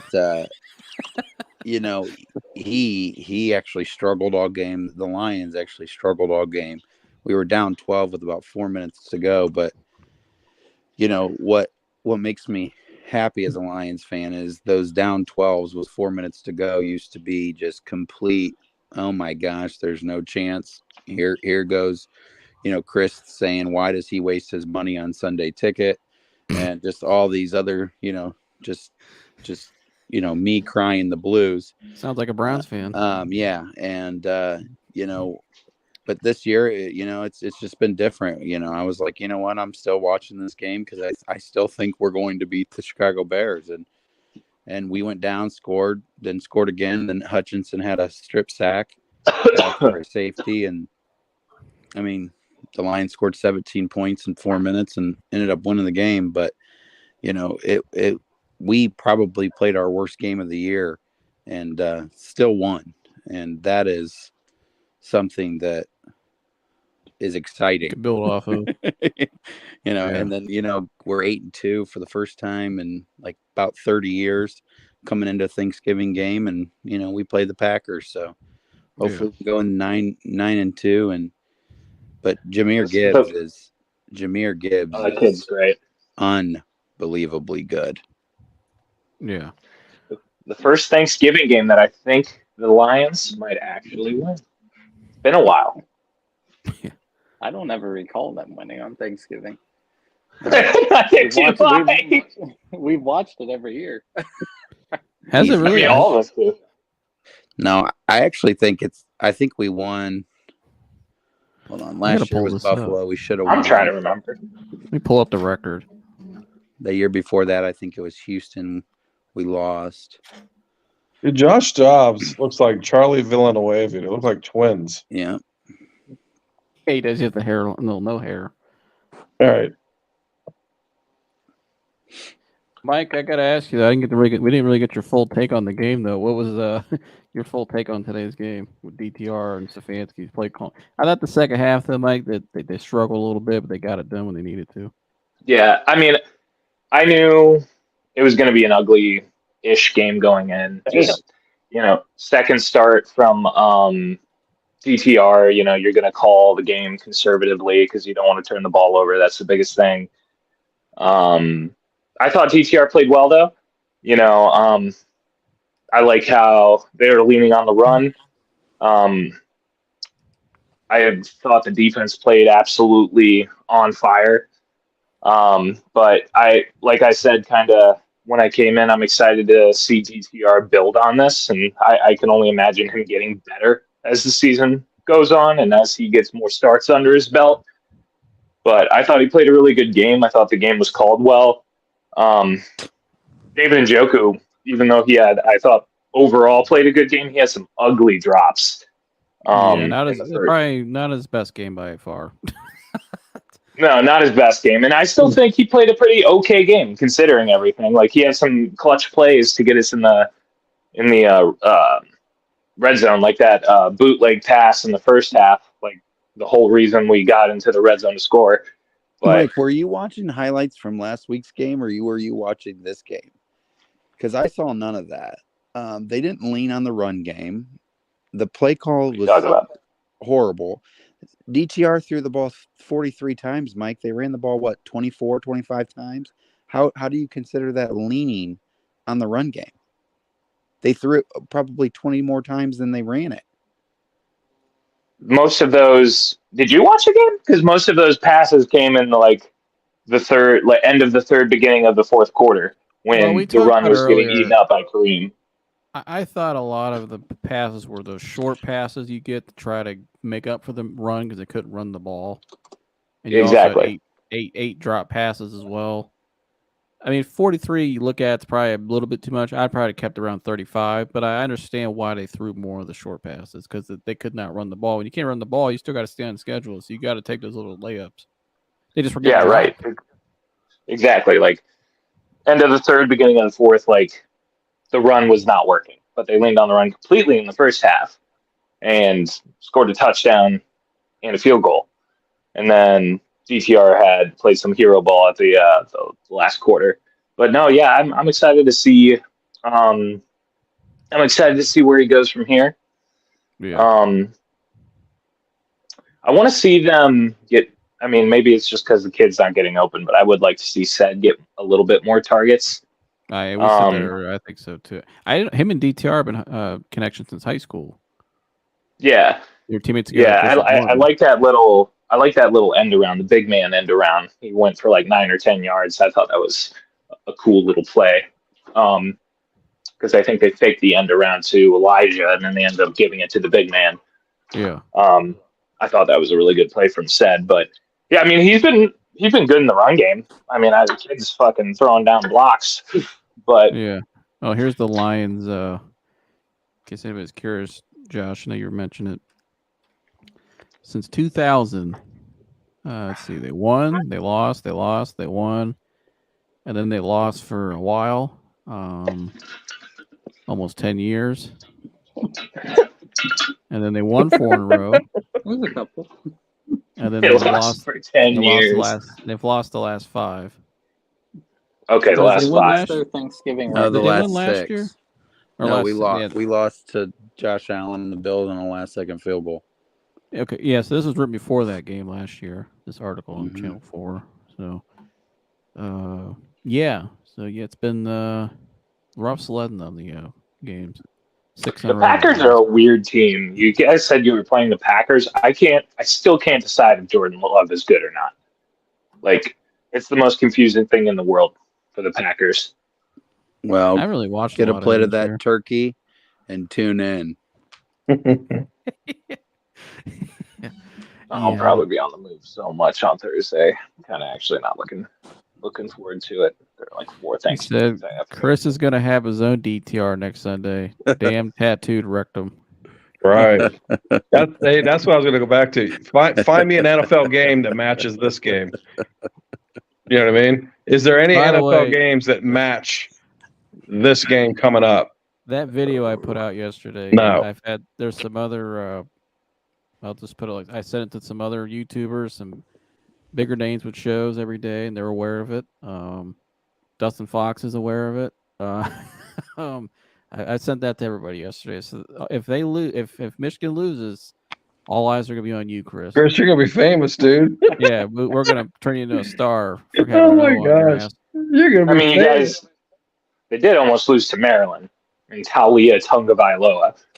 Oh my gosh! Well, here they won. They won by 4 to Maryland though. So is that even really a win? Or it's a win. A win's a win. Now it hurt. It hurt them in all the rankings, but a win's a win. Well, they're a little beat up too. They came out of that game a little beat up, and I think McCarthy hasn't looked as good the last 3 weeks.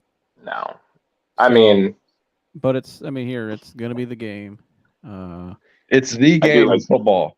Right, it's the game. Anybody that says the Iron Bowl is the best rivalry, just hit the road. This is what I'm going back to with college, though. I'm not going to bitch anymore. But find me an NFL. Find me anything in the NFL that's like this. Monday night's game. Even the Iron Bowl. If you're down in the Southeast, it's just that's what college. That's what's so exciting about college football. This is the one college game I get excited for. Corey thinks the Buckeyes will win by 14 or more, according to Corey. Well, oh no! Now we're gonna lose. Corey, take it back. He's a hack. I like the way Ohio State looks here down the stretch. I think they're Right. they're right where they need to be. They have played good football down the stretch for sure. I mean, they've looked real good. I mean, against McCord's Minnesota. gotten better, and Henderson didn't play last year. Henderson's a big deal. Yeah, of course. He's an X factor. I think it's. I mean, you got to admit though, Chris, as a fan, you got to know you got to at least say it's 50-50. I think it's 50-50. I think it's evenly. Yeah, I think earlier in the year, Michigan by far was a better team. Yeah. But Ohio State progressed, and they're right where they need to be going into it. And I think that's why you couldn't ask for a better setup of a game. Well, here's the other thing. This is the first year all the pressure is not on Ohio State. It is in Columbus. I mean, it is, but it's more on Michigan. Oh, that pressure's heavy on Ryan Day. Oh, it is. It is. Oh. But kind of. The pressure's always heavy.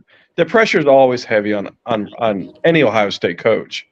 But as far as the media, the national media, most people are gonna take Michigan.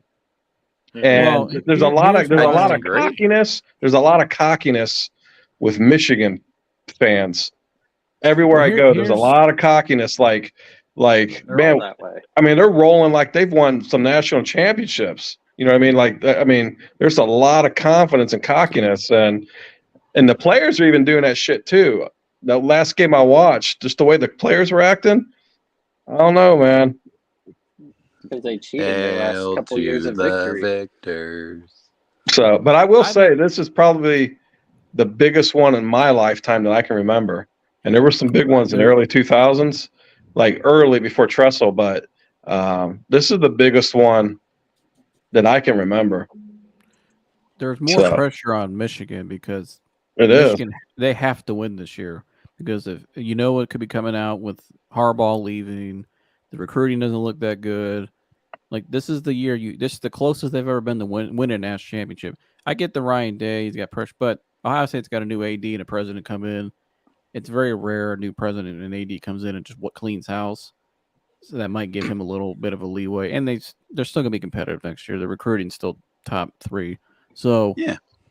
I think this is Michigan's never been closer than they have been now. It's the most dominant team they've had in probably the last 10 years at least. Yeah. So no, I'd say the last 20 years. 20, maybe more. It's been over 20 years. They're at home. They have to win this game because if they don't win this game, they're out of the playoff. Maybe. Well, I don't know. Florida State now, but I don't know. If they could be out of the playoff, and you look down the future there too. It's gonna be hard for them to get back to this point. Man, that's such a heartbreak for that kid. What's his name? Jordan Travis. Yeah. That's pretty awful. Listen, to him. Them Buckeyes are gonna roll up into Ann Arbor and win and get just beat down. Beat down, he says. Did I see a video of a bet or something with Chris on this? Yeah. We played it. That was our show middle of the week. Oh my God! Look what Dan said. He said, "Imagine how confused the women who work at Chris Nursing Home are gonna be one day when they are wiping his ass." I'll let him know. That's pretty good. I kind of like being the underdog. Oh, it's nice for a change. It's like the Georgia game. It was beautiful. Oh my gosh, guys. Stop acting like, I gotta be the underdog. I do. We are. No, all these Buckeye fans that all they're doing, I've heard it, trust me, not just from you guys, but from everyone is, I like being the underdog. We're not expected to win. We're not expected to win. You guys, stop it. Stop it.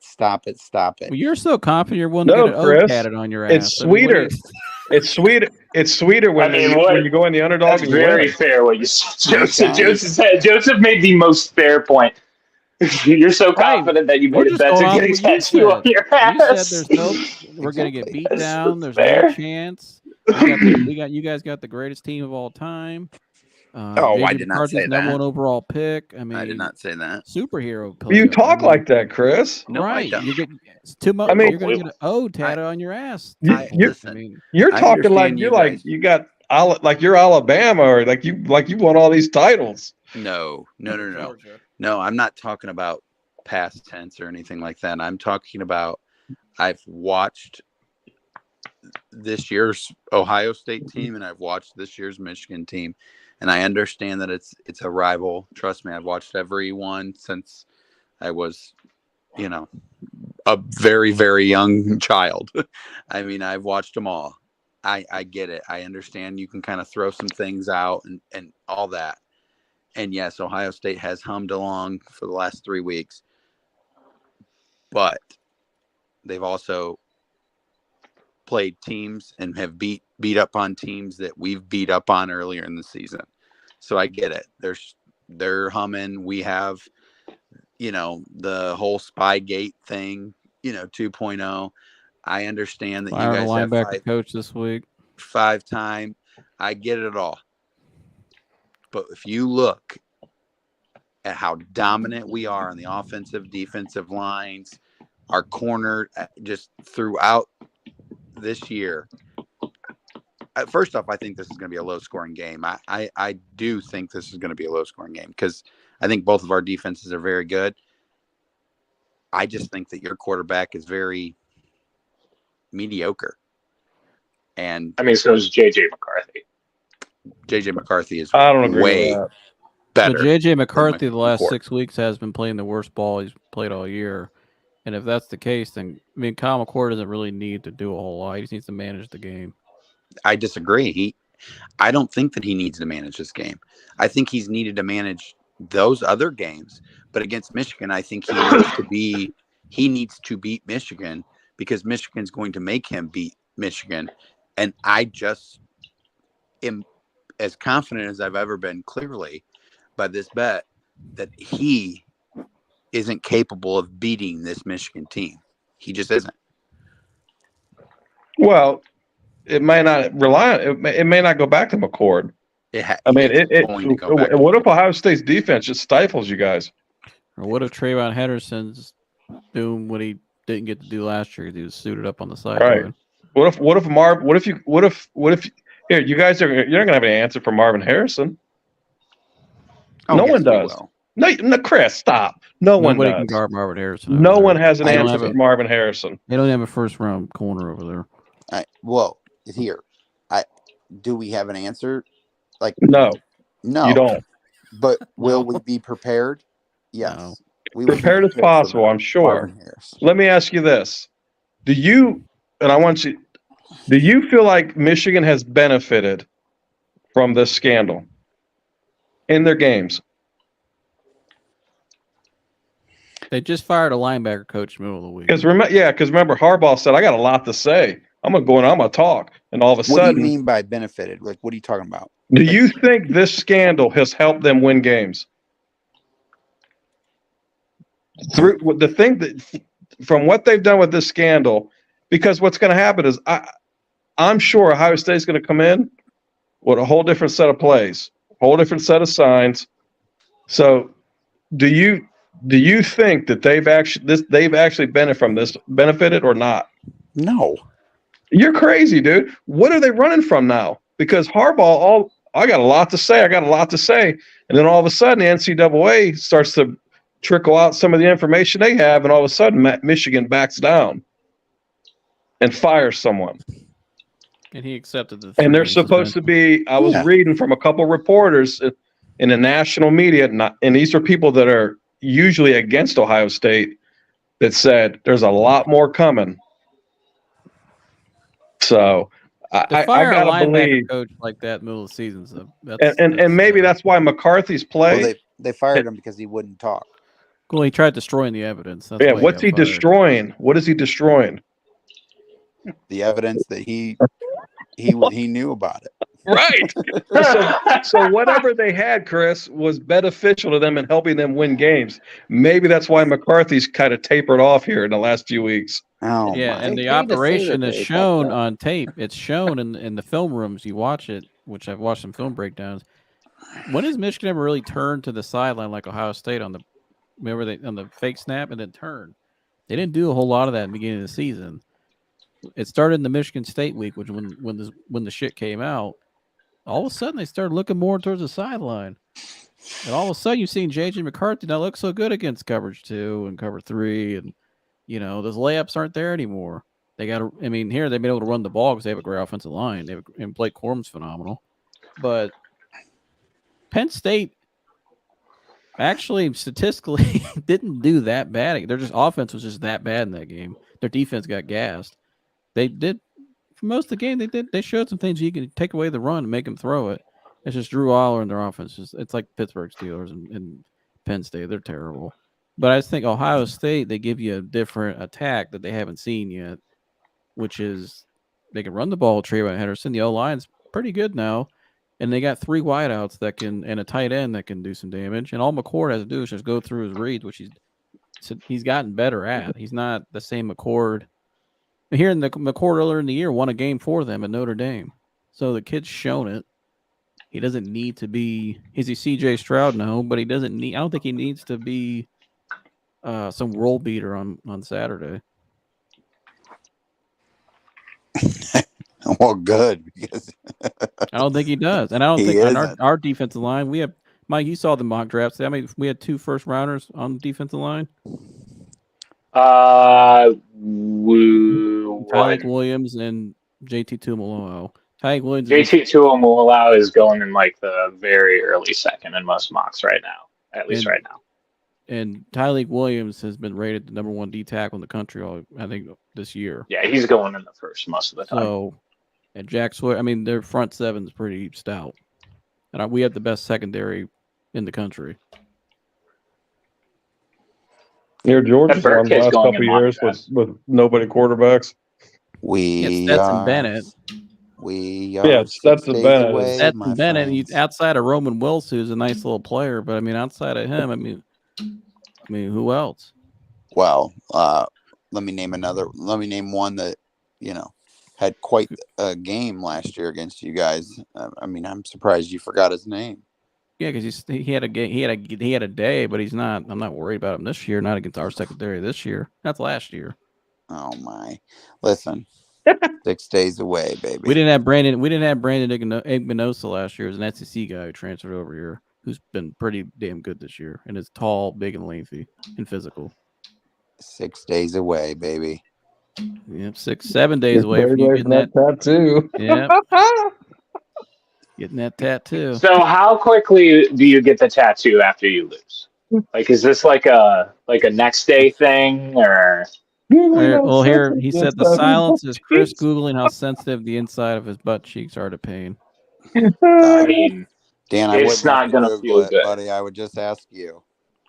Dan, are you available? Can you come up here and talk about this bet before we get out of here? I sent you the link. We got to wrap up. Everybody's wondering about this bet. I need you to come up and hype this up. I need to know what happens. It's like you hyped up the Tuscarora Park showdown. I'm getting a tat. If the Buckeyes win, I get a tattoo of the O on my butt, and if Michigan wins, he gets a gentleman at my work gets the whose name is Mike. Yeah, gets the old Michigan maize and blue M on the old. But his name's Mike. So who cares? He could just say he can lie about it. People wouldn't care. But you got an O tatted on your He can't lie about it, and it doesn't even matter about other people, man. At the end of the day, I'm gonna know, and that is gonna be the best part. I don't care. I don't see Chris getting a tattoo. I don't. He's gonna do it. Oh, Chris will do it. I know he'll do it. Oh, he ain't back down. No, Chris is a man of principle. Yeah, he couldn't back down, can't back down, he said. I thought that was great. I won't back down. I will say though, Chris, I gotta give you a lot of props, buddy. That's I like I respect your fandom and your to lay it all out on the line, literally. I mean, that is like phenomenal. I said, by the end of the conversation, it really wasn't even about the game anymore. It was just about the fact that he was just calling me out. Challenging where, I just couldn't as a man feel like I had to back. I just couldn't back down as a man. Detroit was coming out in you. Yeah. It was this guy. It was more like, nah, dude. You know what? You ain't calling me a sissy. Yeah. You ain't calling me sissy. I will get a tattoo on the inside of my ass. Are you chicken? Right. I respect that. If they do lose, that's gonna be. I gotta ask you, if they do lose, when will you get the tattoo? Like Mike said. Oh, I don't know. It's got to be quick. Yeah, you gotta get quick, dude. Yeah, everybody's be looking for it. Who really loses this bet is the poor tattoo artist that has to stare at that. Yeah, I agree. Rain for an hour. Oh my gosh.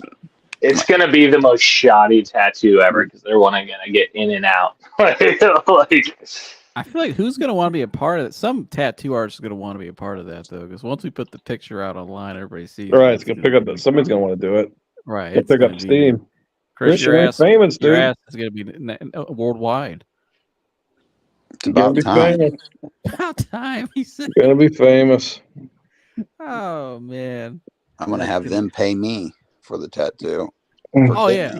It's gonna be incredible.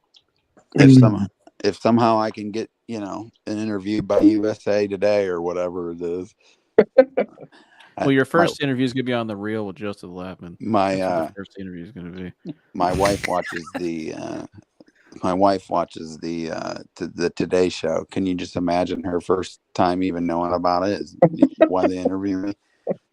Oh, I sent it to some football shows. They'll blow it up for you. I sent it to a guy in California, and I sent it to another guy. He's aware of it as well. So. Oh wow. People are watching you. Well, they don't even know my face. No, they see the C. They know this guy might get a no on his ass. I'm just the man behind the C. He's making an outrageous bet. That's all they know you is. Yeah. But, who is this? Chris Gerganis. Well, they'll just find you on the dealership's website. I just can't have my dad. This is the man that has Blanco on his ass. How is Daystar gonna feel knowing their manager is famous? He's in the trending right now for having an O tatted on his ass. I want to know what Dan. What is you guys just gonna roll with it or what? I mean, it might sell some more cars. Might sell him some cars. Right, it might be a good. It might be a good campaign. Right, you might get some Ohio State fans who want to come buy a car from you. They might need to run like a special just to rub it in. Yeah, they might do like a. What do you say? If they buy. He said we are firing him. Here's the best part of all of it, though. Picks up enough steam, I'll quit. I think even if Ohio State loses, if it's a close game, Ohio State's still in the playoff. Yeah, I think so too. That's why a lot of if Michigan loses, they're not. I agree. I don't know though. You think with Florida State now? I mean they could still win out. What's really going to matter is this Alabama. What happens with Alabama? Georgia. See, they're set. That's why they moved Georgia to. Georgia won that game against Ole Miss, but they moved Georgia to 1 to start to because they're trying to get Alabama back in. Everyone knows that. That's what they're trying to do. They want Georgia and Alabama in. So if Georgia loses to Alabama, they're still in. Oh yeah. Yeah. Oh yeah, absolutely. That's why they moved them to 1. That would be Ohio State, Georgia, Alabama. That's 3. The winner of Washington, Oregon. Yeah. But you guys have beat that team, though. Right. I think it should still be if Oregon, I don't. I think that'd be great, though, if it was Alabama, Georgia, Ohio State, Michigan. That's the bluff you can ask for. You know what I mean? It would be Ohio State, Alabama in the semifinal, which is like our rival in the semifinal. And then it would be Georgia, they're gonna Michigan rematch. Well, they're going to want that Pac-12 in there for the viewership. West Coast. Yeah, snooze fest. You're right. Watching it blown out. We were watching Washington last night. I wasn't like, and that commentator's like, this team deserves to be in there. But man, bullshit. I wasn't impressed by them. Penix is a good quarterback, but overall, Pac-12 football's trash. Well, there's a reason why Penix transferred out west. Right. He's got his draft stock, though. I think he'll be a nice draft prospect. But, if Oregon – I think Oregon would give you guys probably more. I think they're actually Oh, they're gonna beat Washington next time they play. I think they will too. I think Oregon's actually a pretty good team. They got a lot of Dan Lanning got a lot of SEC guys up there. Yeah, transfer. And I think Dan Lanning's one of the best coaches in the country. But I still think Michigan though would beat those two teams. But they'll put it. They would put Washington in over because they also have the quarterback. They have Penix, so they do want big quarterbacks in the playoffs. So, but Michigan would whoop their ass. Oh, I cannot wait, baby. 6 days. Oh, Mike, I'll start with you, Mike. What's your early prediction for the game? Buckeyes 69. Michigan. Give me a realistic one, Mike. Give me a realistic one. Mike don't know. He doesn't watch college. You don't know. He knows enough. Mike. Give him. I know enough. He knows enough. Yeah, no. In all seriousness, probably I'm gonna say OSU 31, Michigan 27. Okay, slugfest. Josh? I'm going to say 30-17 OSU. Chris? 23-16.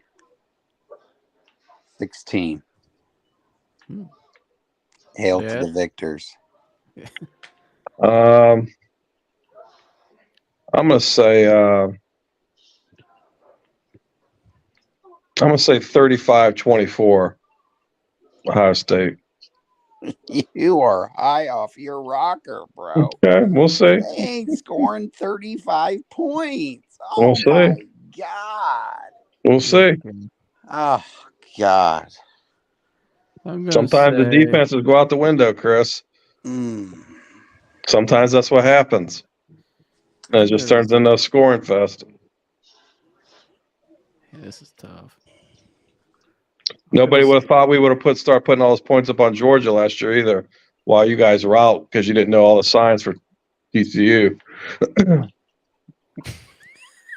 Yeah, TCU. Did you know that? Did you know that? TCU did score 51 too. Right. Ohio State tipped off TCU, and TCU switched all their signs around. Could you imagine that? I know. Yeah.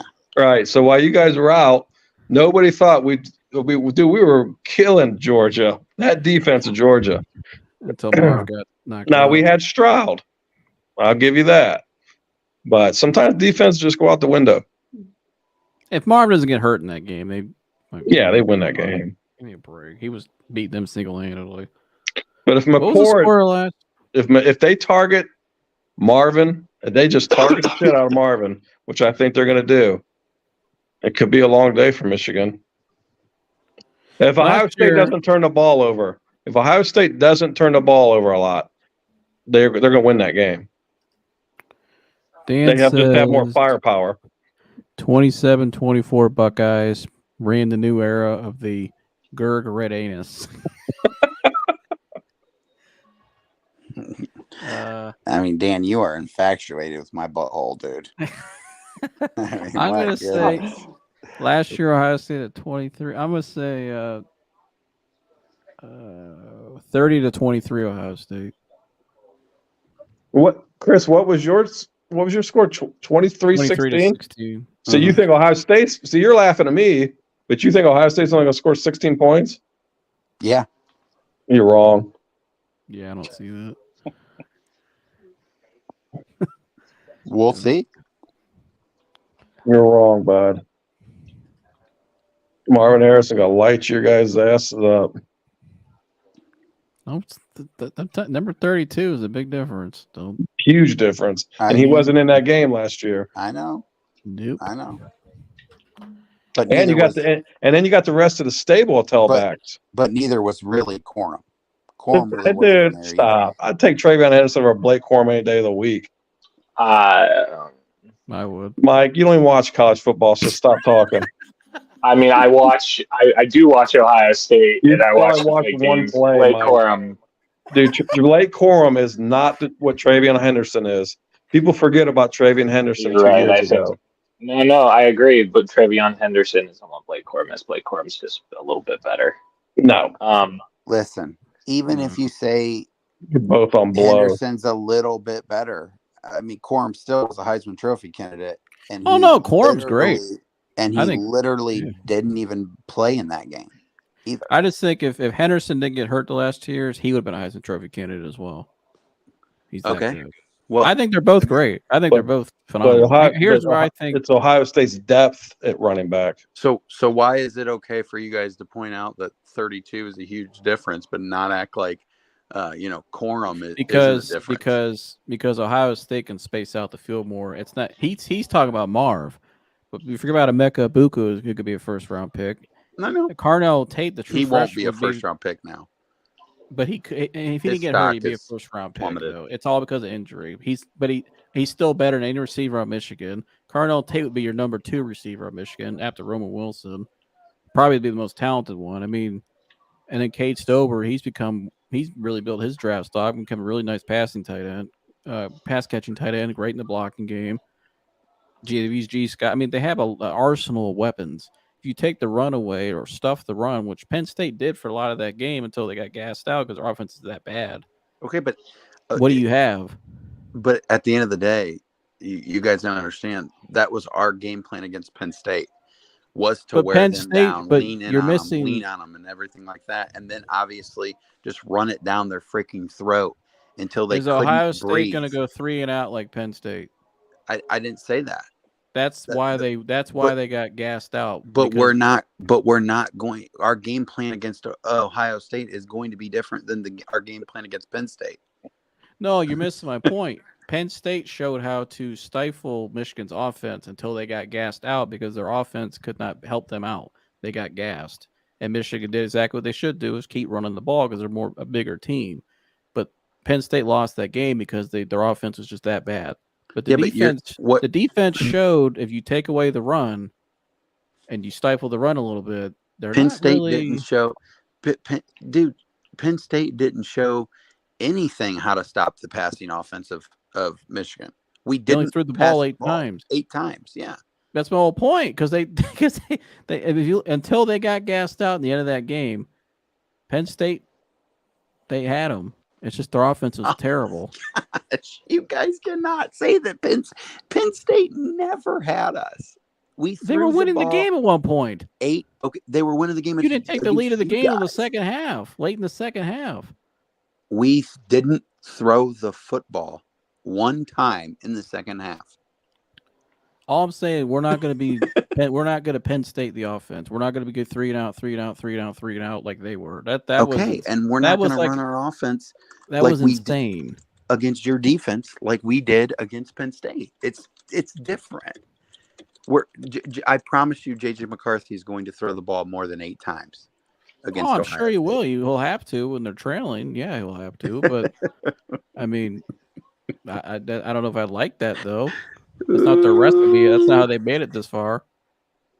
Oh boy, I cannot. At the end of the day, it's about matchups, and I just think if Ohio State is on, we just have better players. We just have more talent. We have the best player on the planet, or in the college football world. And then here's what people are missing. So you have all these receivers. Now, when you add TreVeyon Henderson to that mix, the electricity that he brings, it changes that whole offense. When he's out, that offense is completely different. When he's in, that offense is just a juggernaut. He has to be in because of how electric he is. Defense has to worry about him so much, or the receivers, you're picking your poison.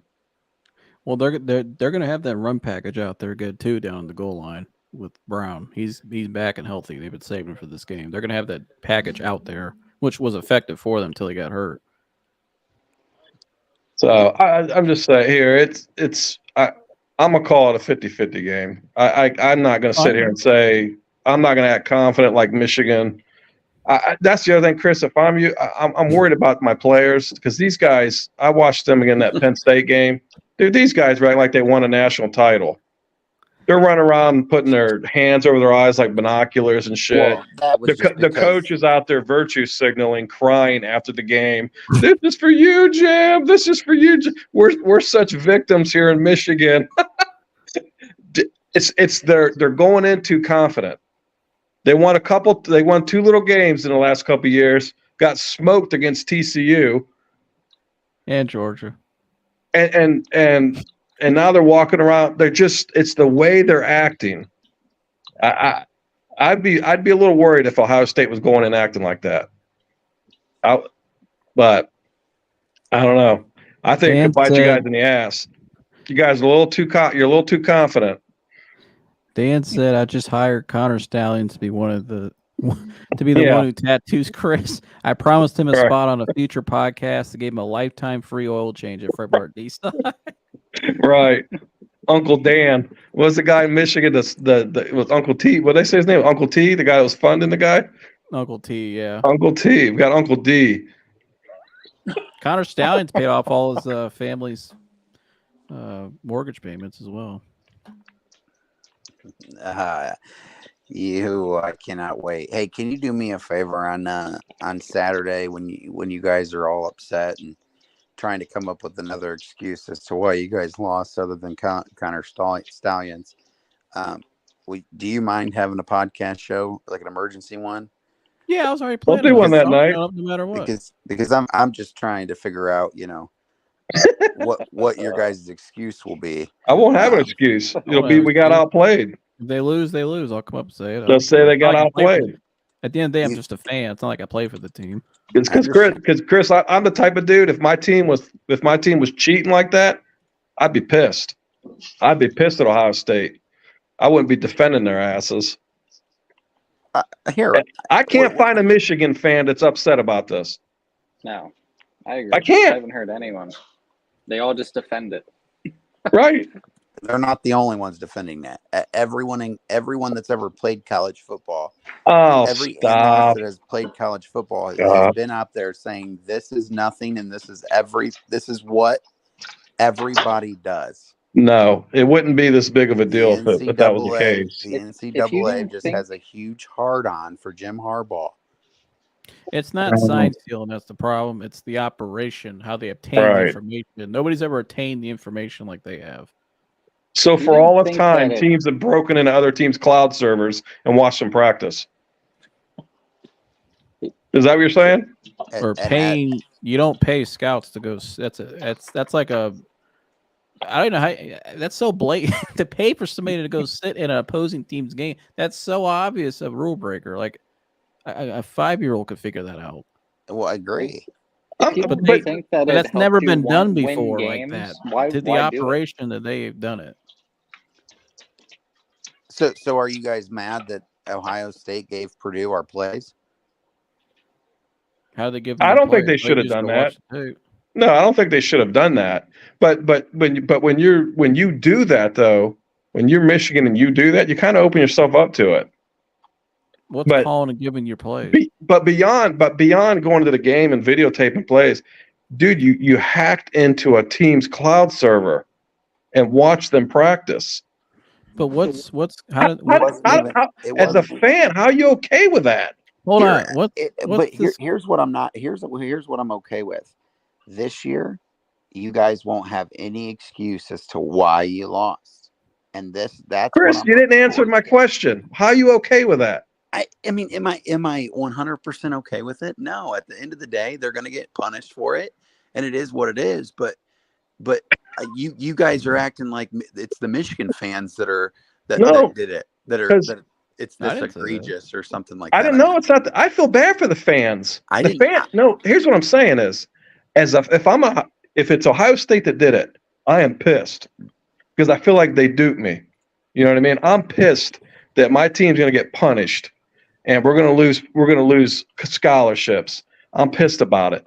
I can't find banned for tattoos. I can't find a Michigan fan. Of course, and that was garbage. No, I agree. But everybody at Michigan was screaming for Tressel and Ohio State to be, crucified. Even that idiot Desmond Howard. You know what I mean? Well, you guys got your own idiot. But Joey Galloway. But look what's going on. This is even bigger, and it's okay. It's okay. Did I say it was 100% okay? No, I'm not saying that. Mike, or Chris, it's 100% wrong. It's 100% wrong, and you guys have benefited from it. But we won't. Calling other people here. But my friend, when Cincinnati was in the playoff, and I know this because people could figure out how I know this, but when Cincinnati was in the playoff 2 years ago, you know how people were calling them around the country trying to help them beat Alabama, other schools? Of course. And one of that team up north probably being one of them. And they were. Got to know that for a fact. So, I mean, that's common. That's not. There's some shit that goes on people probably just aren't aware of now, but it's the operation of it that. Right. Weird. Why? And this Connor Stallions guy is just. He looks like a weird. His whole thing, the 600 pay manifesto, or like what in the hell? Listen, it is a little bit of an oddball. Listen, what was he doing hiring this guy to begin with? Let me ask you this: if you didn't do anything wrong, would you leave, or would you be fired? No, there's wrongdoing, and that's why it's just the beginning of people losing their jobs. Well, of course, I'm not sitting here saying there is no wrong. I'm just looking for someone to say, you know what? Because I know that's how I'd be. If it came out Ohio State was doing that shit, I'd be like, shame on them, son of a bitches. Who's sitting here saying there wasn't wrongdoing? I know that clearly there was wrongdoing. That's why we fired a linebackers coach. 3 games left in the season, 4 games left in the season, and I mean, clearly there was some wrongdoing here. I mean, I'm not trying. I'm just trying to say, I don't think it affects. I mean, we laid the absolute, as The Rock would say, smackdown on you guys last year, but not TCU. It would have, but we didn't have our best player either. No, you didn't have all their signs, Chris. Obviously, but we didn't have our best player. Lousy ass Big 12 TCU. You guys didn't have their signs, and they hung 51. That game last year came down to a couple plays. I mean, it was that's the difference. Close game going into the fourth. Who? That game last year was close all the way to the fourth quarter. In the middle till like 8 minutes left in the fourth quarter. Ow. They blew it off at the end, but I don't think it was like the year before was a beat down from start to finish. But I don't. Although that game was even close. I mean, I don't. All I'm saying, Chris, is I think some of the product we're seeing this year from Michigan has stemmed from this. I'm not saying they're not talented. I'm not saying they're a good team. I'm not saying they're not a good team. But I don't know if I would be talking about how they're going to just beat everyone down when they've obviously had a huge advantage. So I'm just saying if it's like, again, I'm going to say again, if it was Ohio State doing it, I'd be pissed. You know, I want my team to win. I don't want my team to have some blatant advantage to the point where they're fucking breaking into a cloud server and watching. I mean, it's like ridiculous. I'm pissed though that Jim Harbaugh's not coaching Saturday. Well, that'll be the excuse if you guys lose. We didn't have Harbaugh. Because if Ohio State wins, then we didn't have Harbaugh. Well, how's that our fault? We're not the one that got caught up in a cheating scandal. You won't hear that from me if we lose. No, I know that, not from you, but some of these other people. And I don't think it really makes a difference. He can practice with them all week. Yeah, and he'll be in the headsets. I mean, if it's a real tight game, I mean, it can make a difference. It could. I think it's shown a little bit. I like this. I mean, the Sherrod Moore, he's done a good job the last, but it's shown in the operation a little bit. It's not as clean. Like they've had a couple, barely getting like you could see it in little spurts. Not a lot, but I'll take that. You're right. I'll take that back because I'm sitting there thinking about the locker room. And he can't be in a locker room. Well, you're talking about a guy. He's been a CEO of a football team for the last how many years? Yeah, he's been in big games. He's seen it all. He knows he's a head coach for the reason. They pay him the big bucks for a big reason. When he's not out there in a tight game, if it's a tight game, you could see that. I mean, you're right. I'll take that. Sherrod Moore can make a decision where Harbaugh would say otherwise. Harbaugh probably would be more right. No, please. I'm just saying. I would have felt better if they would have said, "Hey, you can't participate. you if I can't get the participate in tattoo, any. you won't hear me say, "Ow, my butt hurts." I think the fact that they said you can't be on the dude. sideline is just stupid. They should have said, "Hey, you're suspended from all team operations to the end of the regular season." That was just the Big Ten trying to move on from Well, it. They know Oh the yeah, NBA just trying to plays. bypass it Yeah, because they don't want the black eye on their asses. I mean, Chris and I agreed on that. The Tony, who's this new guy's name? Batalio, what's his name? Yeah. Yeah, he looks weak here. It'll be interesting to see what the NCAA does, because if the NCAA doesn't bring a hammer down, then they're saying it's okay. If you really want to punish him, you should have punished him more. Like I agree with what's it, Greg McElroy said, more with bigger fines, like stuff like that. But Yeah, I think they should get the fucking. I think it's almost worse what SMU did. I think they should. If there's more shit that comes out like they're saying, they should get the death penalty, man. Oh my god. Hell yeah, dude. Oh my god. You cheated the game. You manipulated the game. You went beyond just to kind of get advantage and learning a team signs. I mean, the operation, and then again going to the point of breaking into a cloud server. wait, Morosco, what's this you just sent me? I just seen that on Twitter. Somebody a fan on a Michigan blog site called M the Wolverine, which is probably like the 11 Warriors here, put out a thing that possibly Jim coaching from a helicopter or a blimp. It's a loophole. It's a typical Michigan fan. I'm like, wait a minute. Chris, what would you do if they actually had him in a helicopter above the game? I would laugh my ass off. Or the Goodyear blimp. A blimp would be funnier. Yeah, he's in a blimp. It's calling for donors. He's in a hot air balloon. I'm still not told that he will be in the locker room. Hot air balloon, that would be the best. I'm not told that he will be in the locker room. Right. Right. He's in one of them old timey pilot outfits with a weird little leather cap. I don't think he'll be there Saturday. Ohio State's gonna be mixed. They're gonna be he better be hiding. Shooting that blimp down. They probably already got a hole cut in the wall in the locker room. They're gonna have stuffed in there. They're gonna bring him into one of those. He's gonna be in one of those bags, ball bags, but it's really him inside. And they're gonna at least have him Skype in or whatever. Yeah, I mean, I'm sure he'll get a message across. Oh yeah. Yeah, they got that. Yeah, here if they can pull this kind of operation off like they have, they can certainly do that. Yeah, I agree. I will say this about Michigan: they are better at cheating than anybody. What if he cuts everything? What if he just goes completely bald? He's in the stands. Yeah, where's Harbaugh? Yeah, the quarterback's probably got a headset. I mean, there's no limit to what they'll do. Wearing a disguise. Might be actually Tom Brady out there playing quarterback Saturday. You don't know. That's a hell of a fake punt.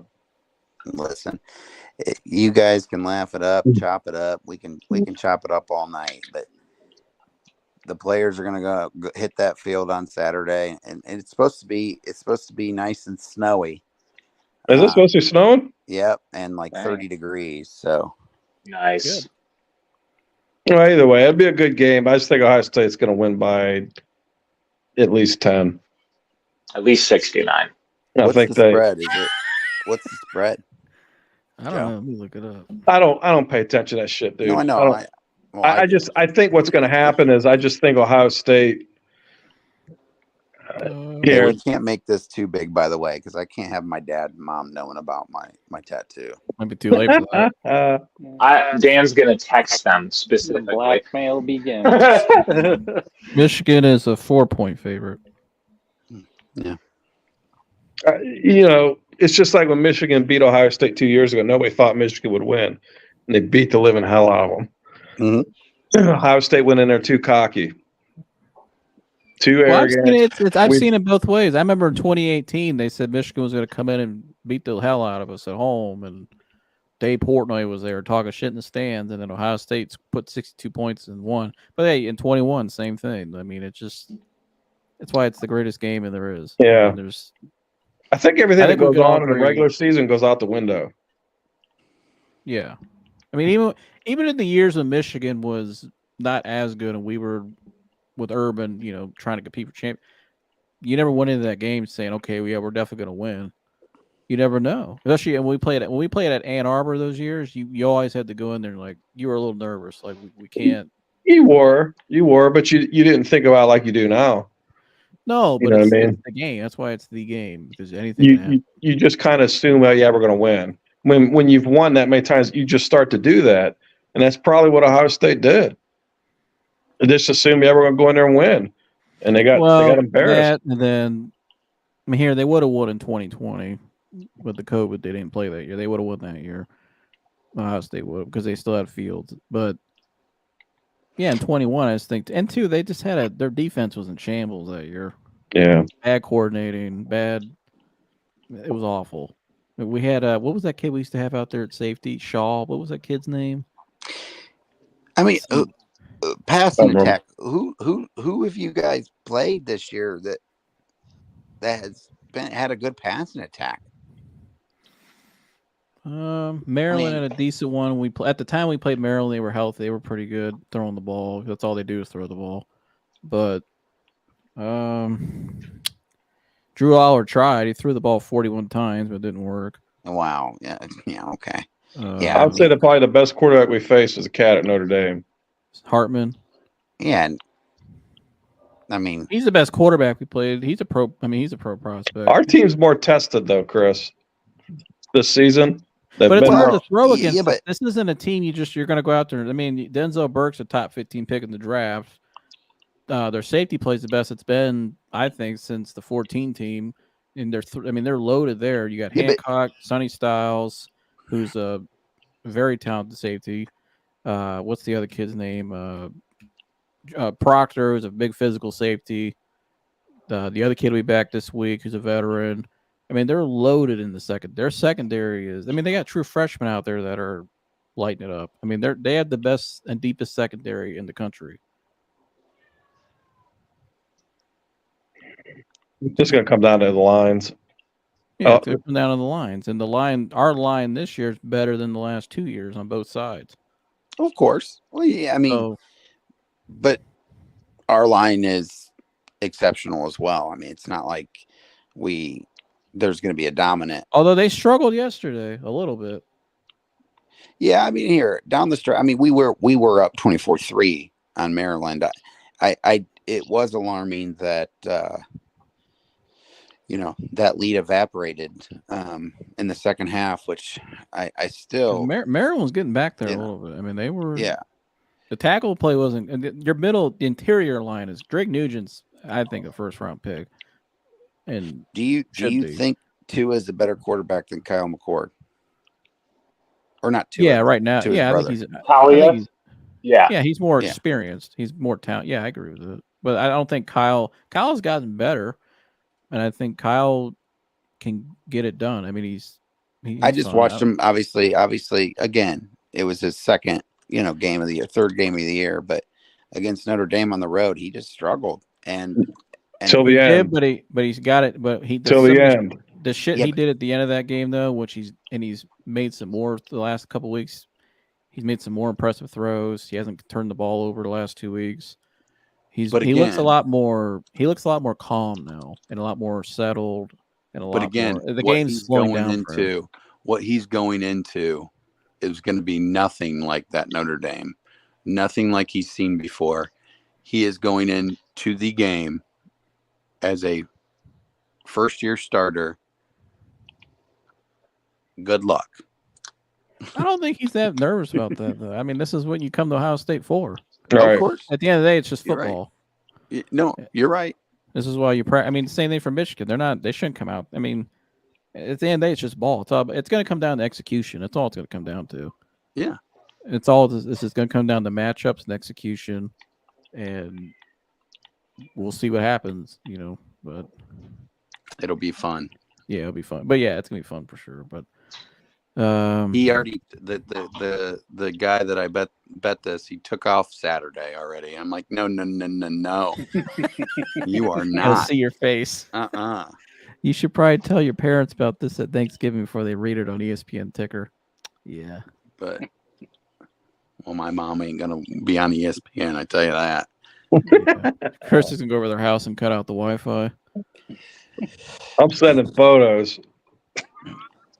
But We yeah, might I mean, put this on the again, yeah, billboard. he tried to. He came up to me on Saturday. He's like, "Hey, I think I'm going to take next Saturday off." I said, No, you're not. You're watching this with me, baby. It sucks. We all got to work. Yeah. Nigga's gonna be dead. Yeah. Yeah, ain't nobody coming. That should be a holiday. They should just close down. Should be on this I'm day. flexing. You ain't flexing. You've been off all week. If anybody's flexing, it's me. You're nice and rested. Jeremy's ass was there like 10 o'clock most of the night.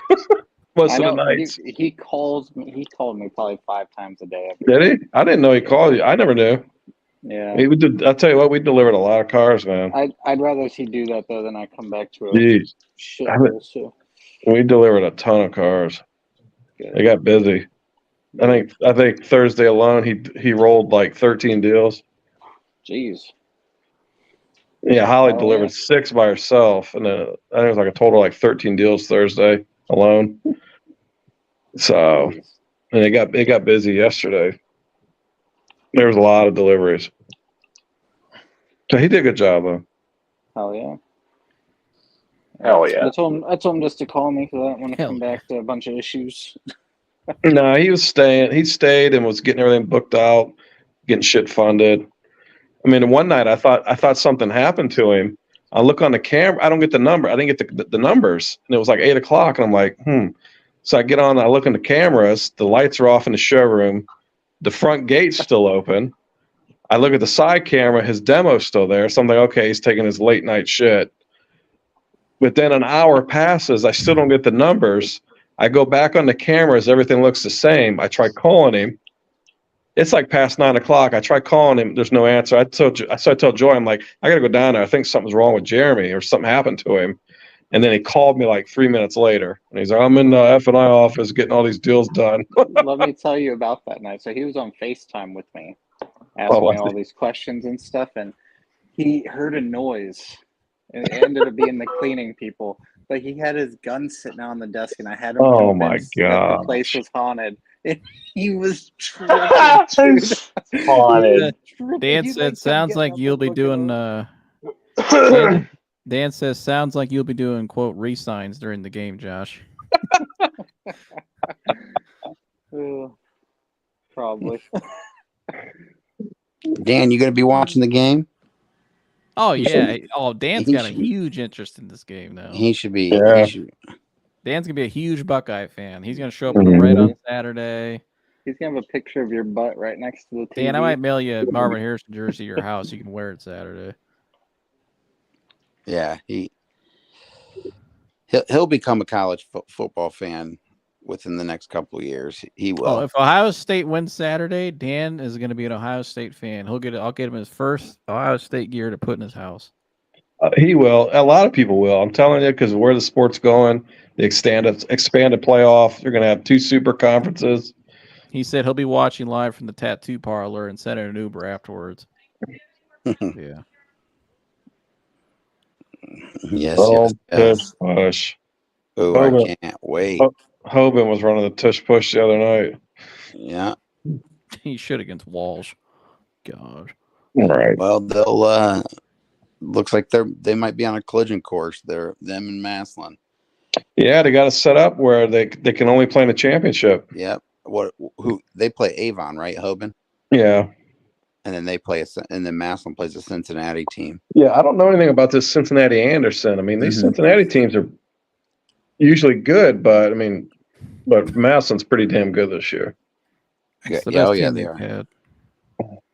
They have a great coach in Maslin too, Chris or Dan Moore or Nate Moore. Chris is getting his tush push soon. Yeah, great weekend for football. Hoban Friday night, Ohio State. Listen, we only care about Saturday. That's the only game we care about. Well, we know I care about Friday too. You know what I mean? I know, but they should. Freezing my ass off up in Parma. I just absolutely love the fact that Toledo Central Catholic won the D2 state title and they went to D3. It's like, oh, I'm sure those D3 schools really enjoyed that. Right. That happens all the time now. Yeah, just send down the D2 winner. Well, that's Maslin playing down in D2. They were always D1. They went down to D2, and they still can't win. Yeah. They do have a pretty darn strong team right now. This is the best team they've had. Yeah. In a long time. So and Canton South. Canton South is in the Final Four in their division too. So yeah. So a couple Canton teams are represented. I think it's Hovind should. They've played Avon plenty of times and they beat their asses. Yeah, I remember was it in 2017 when Devo was there? Yeah. The guy for Avon went on and wrote an article before the game and said, "Go ahead, Eagles fans, and book your tickets down to Columbus." This one they still played at the Shoe. He said, "Go ahead and book your tickets down there. We're gonna win this game." Yeah, stomped. And they got curb stomped. Yeah, here there's Hoban and Maslin, and then there's Eds and everybody else. Yep. That's it. Canton South plays Glenville and Euclid. Oh boy. That's a home. The Euclid. There's a lot of teams that bailed out on Euclid because of the safety concerns. Oh yeah, and there's teams that forfeited. That's a dangerous game right there. That's a home game for Glenville. That's a home game for Glenville, but Canton South, they should be coming up heavy. They better heavy. Glenville's got this freaking running back. This kid plays like every position. He punts, does everything. But they got this running back that's like 5'9", 5'10", 230. I mean, he's fast. I mean, he's a bowling ball. And he's going to get Canton South fits. But they moved this kid around. They got another kid that's going to Ohio State. So, well, they got speed. Yeah, the Glenville's biggest problem though is just very undisciplined. Just typical city team. No discipline. Canton South has a heck of a quarterback. Do they? I don't know anything about them, but this running back at Glenville though is. if Canton South can have good line of scrimmage play, and you said they have a good quarterback, I think they can win that game. I can tell you, here's where Glenville struggles. I think they punted the ball because this running back punts the ball. They punted the ball probably 10 times. It couldn't have been any more than a total of 20 yards. I mean, just a 2-yard punt. Yeah, just terrible. I'm not going to beat up on a high schooler, but no, I'm not. No, what I'm saying is it's a huge advantage if you get in a field position game. They might have just had a bad day that day too. I don't know. No, they just don't have a punter. They don't have any. And the guy that kicks off too is, I mean, it's like, I think whoever kicked off for us could kick the ball further. So wait, they're playing at Euclid? Yeah, that ain't even fair. That's a home supposed game. To do a neutral field. Yeah, like Dan said, pretty unfair draw location. Yeah, that's bullshit. I thought they were going to do neutral. I thought they did neutral. You think they would have did that in like they play that game at InfoCision or something? Where's Maslin playing? Columbus. Yeah. Yeah, how you put up at Euclid? It's a home game. You know what that is? That's Glenville getting a nod, though. Of course. Yeah, that's Can't crazy. Still might win though. Glenville was a joke. I mean, if Canton South has a really good quarterback, he could dice them up in that game. They can control the clock. He's a runner. He's a runner. Oh, that's even better because they can control that clock. If you control the clock on Glenville and beat them down on line of scrimmage, you're going to win the game. Glenville, there were so many penalties. They're so undisciplined. All right, that's what I'm saying. You're going to catch him if he has a nice arm too. I haven't seen. I got to look this team up now. I got to the field at like take a bomb or two and catch him on a miss assignment. I got to the field. I got to Hogan's Field at like quarter to 6, and I get in there, and every player from Glenville is out on the field with no shirt on. Even the guys, even the ones that were like 5'10", 350, 400 pounds, no shirts. I mean, and I just knew this team is going to be like, I mean, they had some athletes and shit, but they got some players. So poor, and everybody gives Ted Ginn all. Ted Ginn, I think does a great job at getting kids there, but last year. The coaching, yeah, I don't know how he did, because I was sitting there watching that game. I said, "How the hell did these guys win last year?" Because they had a lot of guys leave. That's why you got to remember. You got to look at the history. I mean, the coaching is just horrific. I don't even blame the kids. I blame the coaches. I don't. It's terrible. I don't know. They might be really young. I don't think Ted Ginn's a bad coach. Ted Ginn's been I'm telling you, I saw what I saw. I don't know. It I was wouldn't all say coaching. that. I wouldn't say that. These kids were mental error, terrible play calling. You gotta remember though, it's a different dynamic coaching the city team. I know that, but what I'm saying is, I wouldn't say. I think it's kind of. I wouldn't say that. I'm saying that. I don't agree with that. I'm social distancing from that. Well, I don't believe in that. I'm telling you. His name is it Poochie? Shit coaching. Yeah. Poochie Snyder. He now holds almost every passing record in Stark County history. Damn. Poochie Snyder. Okay, I'm gonna try to watch that game. Or hold on. Let me pull this kid up here. Let me see if I can pull his stats up. Well, he must be. I mean, he's breaking all the records. And he must be damn good at Cary Canton South. Because I don't ever remember Canton South ever being in like a deep in a playoff. He threw for 307 yards and 4 touchdown passes his last game. Oh yeah, here he is, right here. He's getting recruited. All right. Wait. What a pass! What a pass! Damn, that was one on the left too. You know what I like about this Poochie Snyder? I haven't even watched the kid. He didn't sell out and go to Massillon. Because they got a quarterback. Yeah, they got. Well, no, but if he's broke every record in Stark County history. The one's not a slouch. We're not sitting here on we're not on a podcast talking about the one. We're talking about the Deshaun Watson. The one's pretty good. I wouldn't.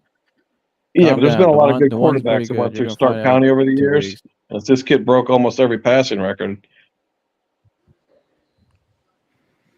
Yeah, 6 foot 180. What's the Sacred Heart Pioneers? He's white? Yeah. I thought he wouldn't be white. Army was interested. He's committed to Sacred Heart.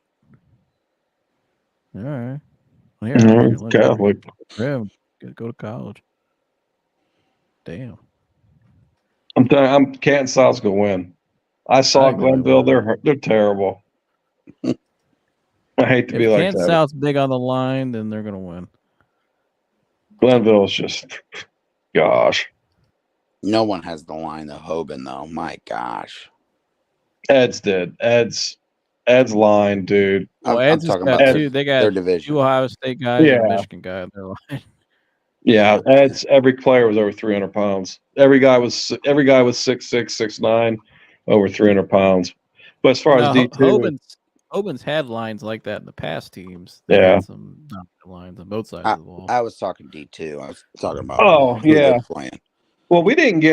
Hoban didn't get there. Hoban's got one of the top linemen in the state, Sam Greer. He's a sophomore. Yes. Yeah. He didn't start. His first game was last week. Not just past Friday, 2 Fridays ago. That's the first time he's played this year. Oh, really? Yeah, he hasn't played. He had a foot injury. He's been in a boot all year. So he just now started playing. And that I think if he would have played against Ed's, because the Ed's game came down to like 1 or 2 plays. And if he was playing during that Ed's game, they would have won. Because they were certainly struggling to run the ball against Ed's. But this dude's just he's that good of a lineman. He's already committed to Ohio State. Well, Hoban is the best player, possibly the rest of the turret with Eli Lee, the linebacker. That kid is he just committed to Ohio State. That kid is pretty damn good. Watch out for Eli Lee. I tell you, Ohio football, it's definitely top good 5 football. It is. Well, I'll tell the guy to watch, and you can watch in these next 2 games, but certainly next year is Brayton Feaster. He's number 18 for Hoban. He's from New Philadelphia. He's a freshman. He's 6'3", 230 pounds. He's a running back. But when Eli leaves at Ohio State and Ricky Lewis goes on to Tennessee next year, they'll be moving him to linebacker. Coach Terrell said this kid is an absolute phenom. And the first time I saw him down at the Hall of Fame when they played that team from Kentucky. And I was just like, who the hell is this kid, man? I mean, these defenses want no part of this kid. And he's fast. And he's elusive, he's agile, he's spinning off defenders. But the kid's won 300 wrestling matches so far as a wrestler. He's a really good wrestler. But this is the kid to watch, especially the next 4 years. I just hope to God they can keep him there. This kid will be Mr. Ohio. Where else is he gonna go? Well, you know how it is. You're not getting enough touches. You know how all that shit works. He'll be a linebacker into that scheme. He'll be just fine. He's right. a creep prop in the state. This kid is dynamic, man. This kid's a freak. There's only very few other programs that can get him to where he wants to go. Outside of Hoban. Can you please erase that comment and take it off the screen? What'd it say? He said, you always have something to remember Ohio football right on your butthole. Dan is just rolling. He's hyping this up like he did all week long. This is all he's going to be thinking about. Yeah, Dan's going to be hyping this up. I'm starting to feel uncomfortable as many times as he's talked about my butthole. I got to get off here. We're about to wrap up. Okay. No. I appreciate you. See you tomorrow, bud. See you, Josh. All right, guys. See you. Well, we will. We'll rendezvous Saturday. Yes, we will. Yep, we'll do it. I wish I could say good luck, but I would never mean it. So. Well, here, it's just going to be a great game. I'm telling you, like I said, this is the biggest one of my lifetime, the most anticipated one. And they had some big ones before Tressel, like when Lloyd Carr was there. Mm-hmm. I mean, there were some games. There was a couple years they were both undefeated, going to ranked 1 and 2. But this one's the one 2016, which was one of the best football games I've ever seen. 2016, I think that was the biggest one since. Yeah, that was a good one because they were 2, we were 3, and it came all the way down to overtime. I mean, that game lived up to the hype too. That was that's the biggest one I can remember. Well, this one's got the anticipation. I mean, we don't know how the game's going to turn out, but this one's certainly the most anticipated. So especially both being undefeated and ranked where they're at. 23-16 Michigan, baby. Let's go. All right. Well, my butt depends on it. Yeah. Yeah. Right. Yeah, that's gonna be, my gosh. We could be for a treat Saturday night. I know, but I really, you know what though? I want it to be a close game because I really want them both to get in. I want them both to have an opportunity to get in. I think they both should get in, no matter what. Because I don't think the other two teams. We broke it down earlier. Outside of Georgia, Alabama, what other two teams in the country could beat these two teams? Ohio State. I mean, they want Marvin Harrison in playoff. We all know that. You know what I mean? So Ohio State has really got that on their side, but I want them both in because I think I here, I don't care if it's Michigan or not. I will ask you guys this before we got to go. If I know Chris, you want to admit it, but if Ohio State does win Saturday and Marvin plays how he plays a Marv kind of game, is he the Heisman front runner? I mean, I think that he better go. I tell you that. I'm saying, let's say if he has a big game and they win Saturday because of him, which they've done some games this year because of him. Of course. Is he your front runner? I mean, you think he should be the front runner? Because I think he should be. Maybe it's based off impact.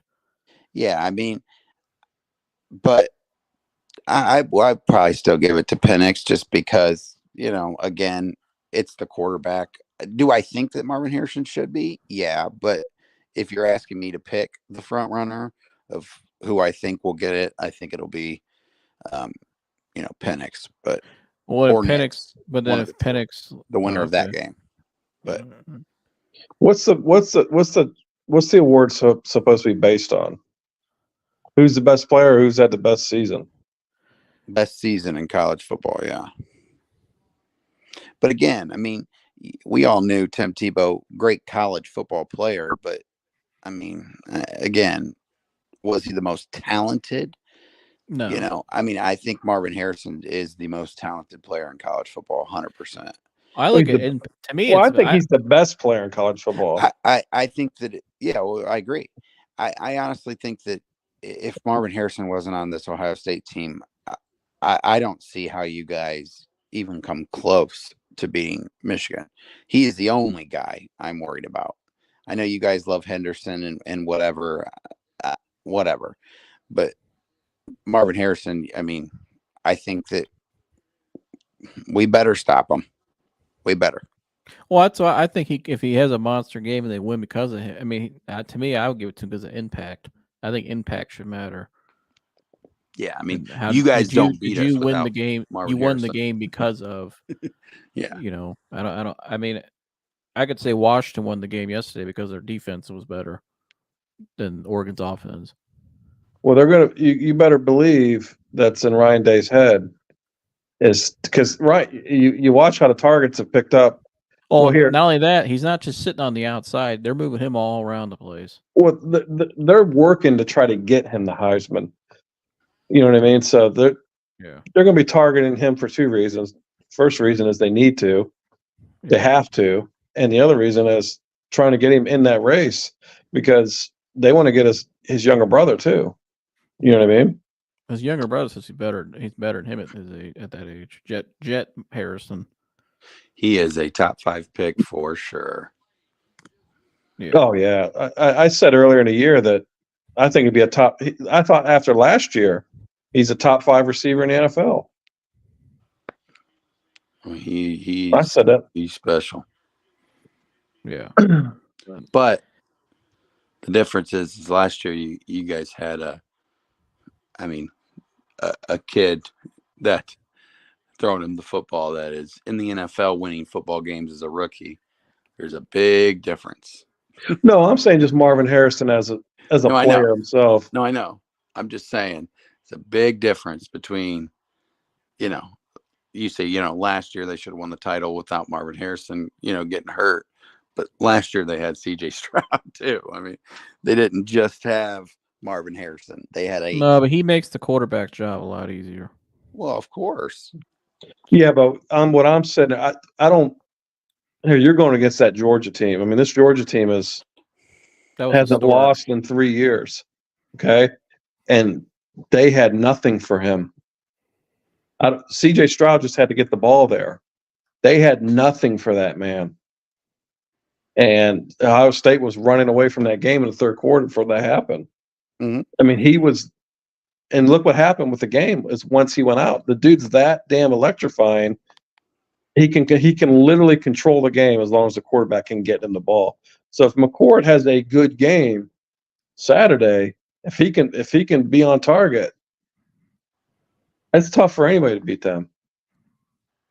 Yeah, because the guy's just that damn good. Last year he could have went in the NFL and been a top 5 receiver. And the dude shouldn't be in college football. It's a shame he had to be there. He's an NFL player playing college football. Right. Yeah. For sure. Yeah, he's So yeah, I think he should get the Heisman. I think it should just be who's the best player. Everyone knows who the best player is. It's just a shame that he probably won't get it. Because he's a receiver. Yep. And it is unfortunate. It really is because, again, I mean, who knows? I just hope I hope that they all stay healthy. Every kid out there stays healthy. So there's no, none of that. Oh, Harrison got hurt, or like last year, Corum got hurt, or, all this other stuff. Henderson, I just, here. Yeah, you hate losing a game off of a damn injury. You know what I mean? Yeah. I mean, that stuff is just, I'm just ready to, here, let's all nut up and let's play football. And I'm excited about it. Yeah, Josh Dobbs running a comeback here. Oh my gosh. He's short though. His knees Yeah, he down. is. And not to mention, I mean, see here the Broncos hold on here. I mean, they've beat 3 really good teams, and Minnesota's as hot as anyone right now. And beaten, I mean, I am rooting for them to hold on though, because they're only 2 games back of Detroit. Somehow, you guys will win that division. We definitely should, yeah, for sure. But well, it's 4th and inches, 43 seconds left. Heck, if they get down to field goal range, they might pull this out. Well, yeah. I think I had a good kicker too. They didn't even need to push. But, all right, well, we're gonna watch the end of this game. We'll appreciate you guys coming on. We'll see you guys Saturday. Have a good week, Chris. I'll see you Saturday, bud. You too, man. All right. All right, bud. Bye. I'll see you in a bit, bud. Okay. All right, you guys. Thanks for tuning into this live. Another Sunday live for you guys. I like to sit up here and talk about many different things. Obviously, we talked about the game today with the Browns for a little while. And then also we had the preview. I knew we'd get into that. We had to preview the game this week, Ohio State versus Michigan. So that's going to be the biggest game of the year, probably in all football to this point. So, yeah, that's all we got for you guys. If you're new here, like, subscribe, share. We had some new people commenting tonight. Appreciate you guys for tuning in. And, yeah, like, subscribe, share, all the good stuff. And I'll see you guys in the next one. I'm out of here. Gone.